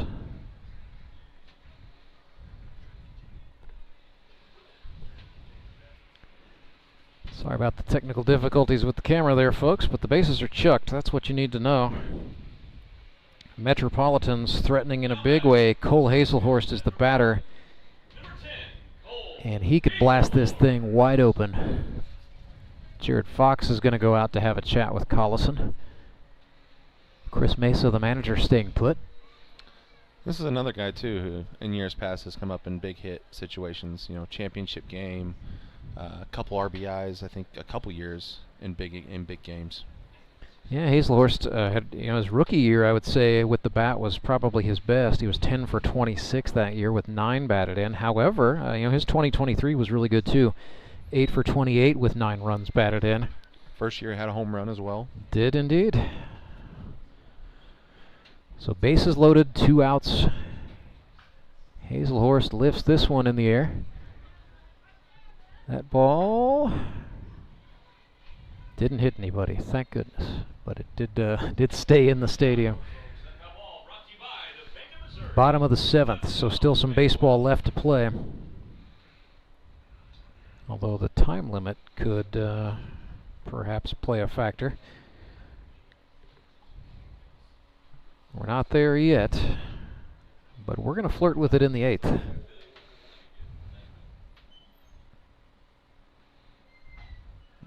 Breaking ball. Hazelhorst looked at it.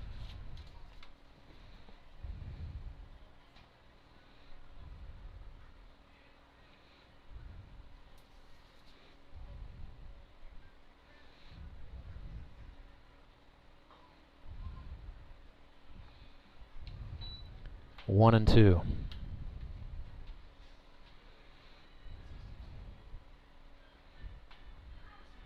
Hazelhorst crouches down. That open stance with the toe turned in. Quick load, swung and missed. And Hazelhorst strikes out. So Tyler Collison able to get out of a bases-loaded jam, protecting a one-run lead. Metropolitans got one back off the bat of Clay Murphy, an RBI single. But the Locos still lead. It is 6-5. Back with the 8th right after this. You're watching Grip and Rip Baseball live and free on YouTube. I'm Nicole Cartmel with the Bank of Missouri. If you're in the market for a new home, you're probably spending a lot of time looking at real estate listings. But there's one main thing you need to do to narrow down your search. Get pre-qualified for a home loan. Mortgage loan officer Shannon Meisner is here. How does this help you to live well, bank well? Getting pre-qualified for a mortgage loan is definitely your first step. Pre-qualification allows you to determine early on how much money you can borrow to purchase a home in connection with your monthly budget. This way you know what homes to be watching the market for.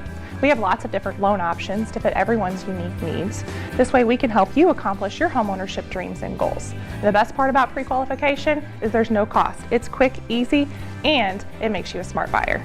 Thanks, Shannon. And of course, our mortgage loan officers like you are here to help you every step of the way. At the Bank of Missouri, we help you live well, bank well. The Bank of Missouri is an equal housing lender.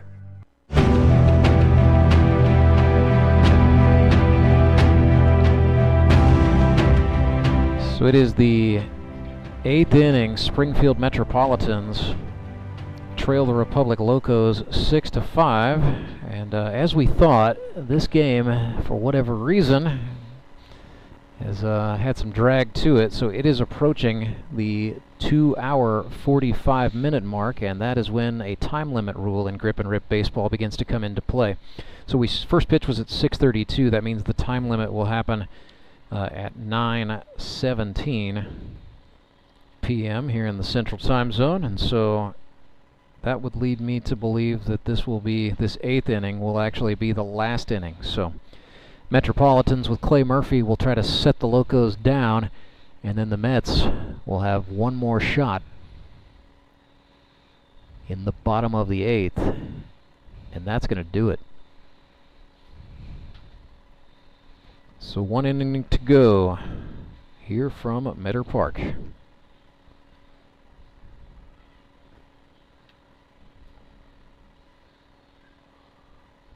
I think Clay Murphy just got the news from the man in charge, Ross Harrison,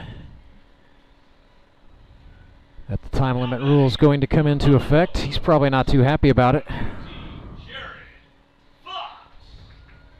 Jared Fox stands in for the Locos.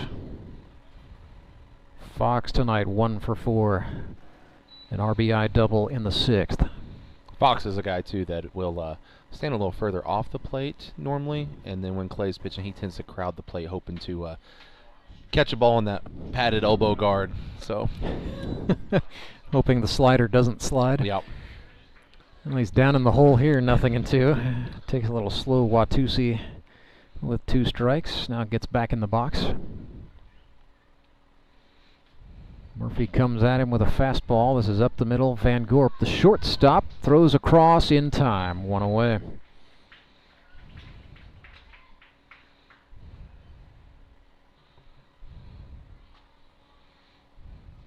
Batter's going to be Andrew Meyer.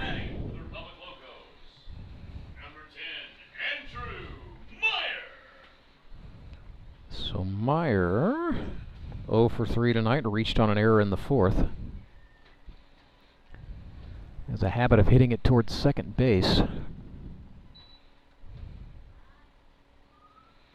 Look alive there, Harrison Broadstreet. He's playing with his feet in the grass. Not sure where the umpire is going on that one. Couldn't tell you.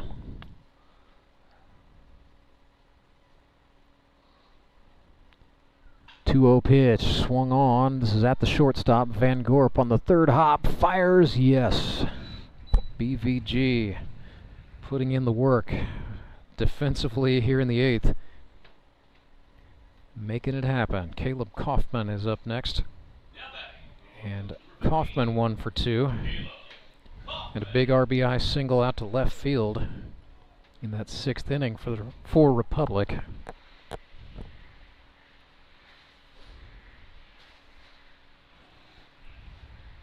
Murphy's next offering is a slider that will carry foul.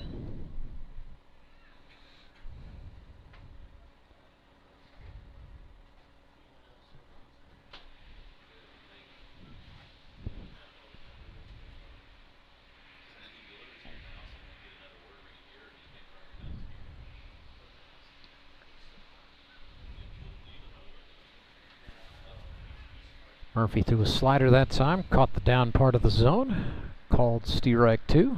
It is 0-2 for Caleb Kaufman. Murphy comes back, took something off that time, it looked like. I think it's getting late. Getting late, Rance. For everybody, including Clay's arm? Well, not Clay's arm. I just think it's people aren't ready for certain pitches. This is in the air. It's going to stay on the infield. Ben Van Gorp responsible for all 3 Met outs this inning, but 3 up, 3 down. And we will keep it here since this is going to be the final stanza of the ball game. I'd like to say a big thank you to our title sponsor, that's Henry's Towing, and a big thank you to our broadcast sponsor, the Bank of Missouri. Well, if you've been enjoying Grip and Rip Baseball, be sure you join us next Sunday, August 18th for Week 2. It is the 2nd of 7 GRBL Sunday triple headers. At high noon, it'll be the Springfield Metropolitans taking on the Nixa Suckers. At 3 o'clock, the 0-1 Moon City Mavericks take on the Republic Locos.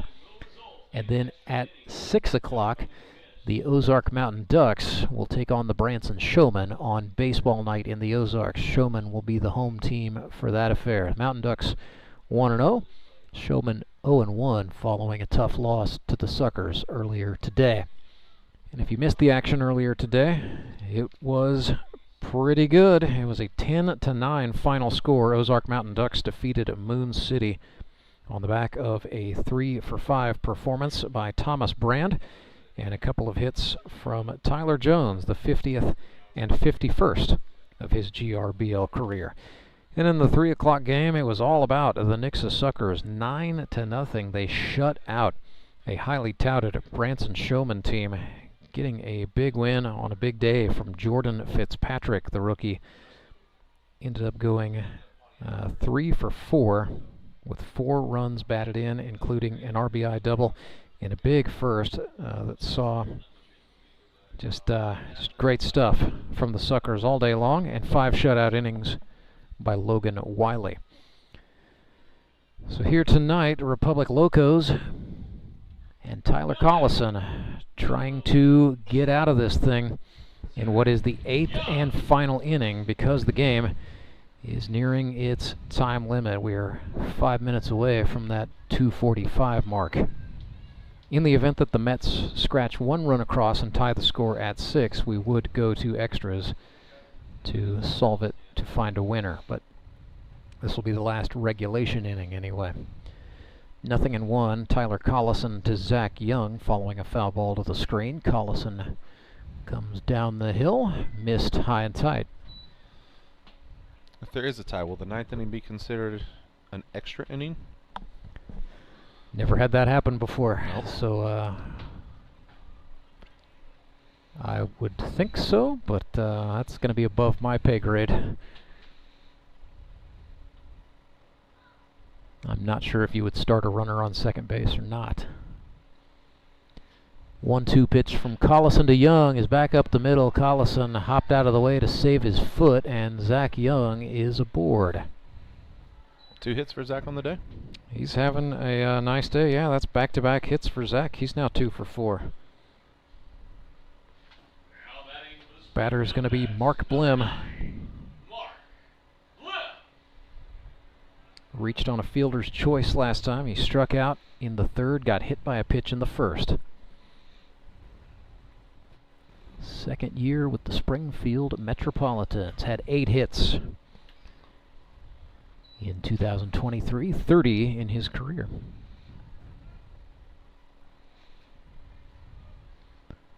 1-0, swung on, lifted, foul. That's going to get well out of play and probably out of the ballpark into the parking lot.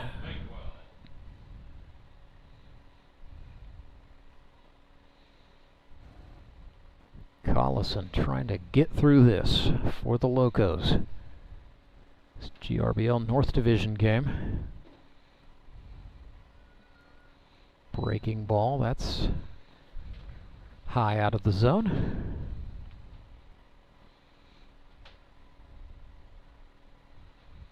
Mark Blim goes about 6'4". Swung on and missed there.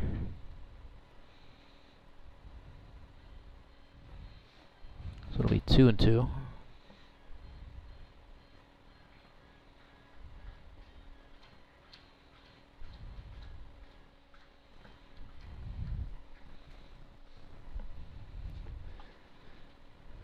Runner on first is Young, nobody out. Metropolitans trail by 1. Zach Young represents the tying run. Mark Blem would represent the go-ahead if the Metropolitans can make something happen.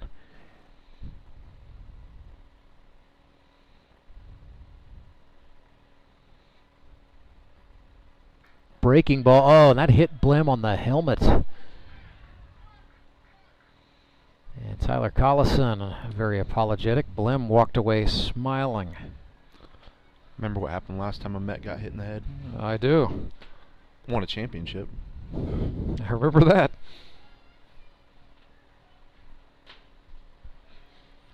So first and second. A little conference on the pitcher's mound here. That's Caleb Kaufman going over there to say something to Collison. I think I just got a notification that Jaron Dishman will be joining the Mets next week. Oh, really? Yeah. Is that how that works? Oh, he just texted me. I don't know. Okay. Well, good luck to him. 2 on, nobody out. So the go-ahead run is on in the form of Mark Blem standing at first for the Mets. Batter is Broadstreet. Not a bad guy to have up in this situation, though he is 0 for 3 tonight. Great time to break out of it. Waited back for the breaking ball, absolutely launches one into center field. Trent Simpson is tracking it, and he makes the catch. Young tagged up, but yeah, that was a nice fake out as Simpson got the throw into third, and his manager, Chris Meza. So allowed out there by Harrison Broadstreet, but it's just 1 away. Locos far from out of the woods. They're going to have Calvin Dreyer bat for the Mets. Scored a run earlier in the game. Have all substitutions been used for the Mets? Yeah, they've used everybody. Okay. So at this point, yeah, you could re-enter, but they do not have, or no, check that, they do have Jerry Kelly. So they have not used all of them. I stand corrected. This is up the middle to second. Liendo, his plays at first, and he makes it for the second out. Good heads-up play there for Liendo. I thought, you know, the temptation would be to try to feed it back to the shortstop, but, you know, credit the runner. Blem was doing a nice job there. So with the base unoccupied, Grant Cundiff is re-entering here for Allen.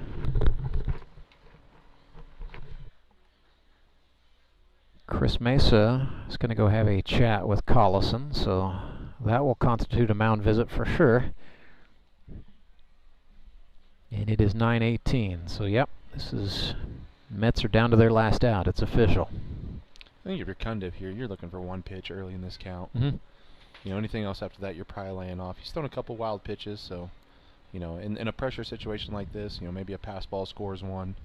But you're definitely just looking for 1 pitch and not to extend your zone too much. So runner on third is Zach Young for the Mets. Runner at second is Blem. First base unoccupied. 2 outs. Collison misses high, and Cundiff ducked out of the way.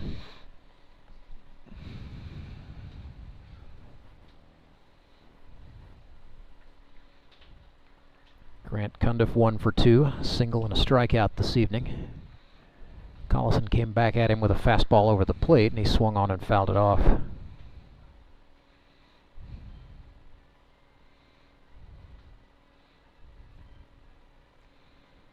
Not sure if somebody's warming for the Locos or just getting some extra work in, but It looks like that's Thomas Burke down there. starting to get up. Maybe they're going to go ahead and get somebody warm for extras, or if something happens with Collison that results in a tie ball game here, maybe they're thinking about it. I'm not sure. Ball and 2 strikes to Cundiff. Collison could punch out of it here.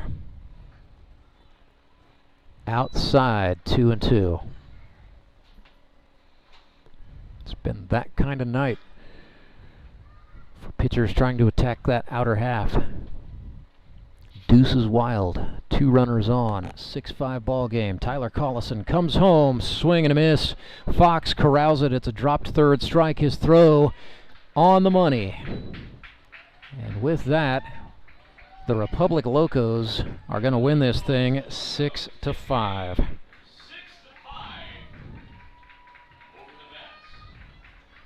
So this one goes final. Metropolitans fall to the Locos 6-5.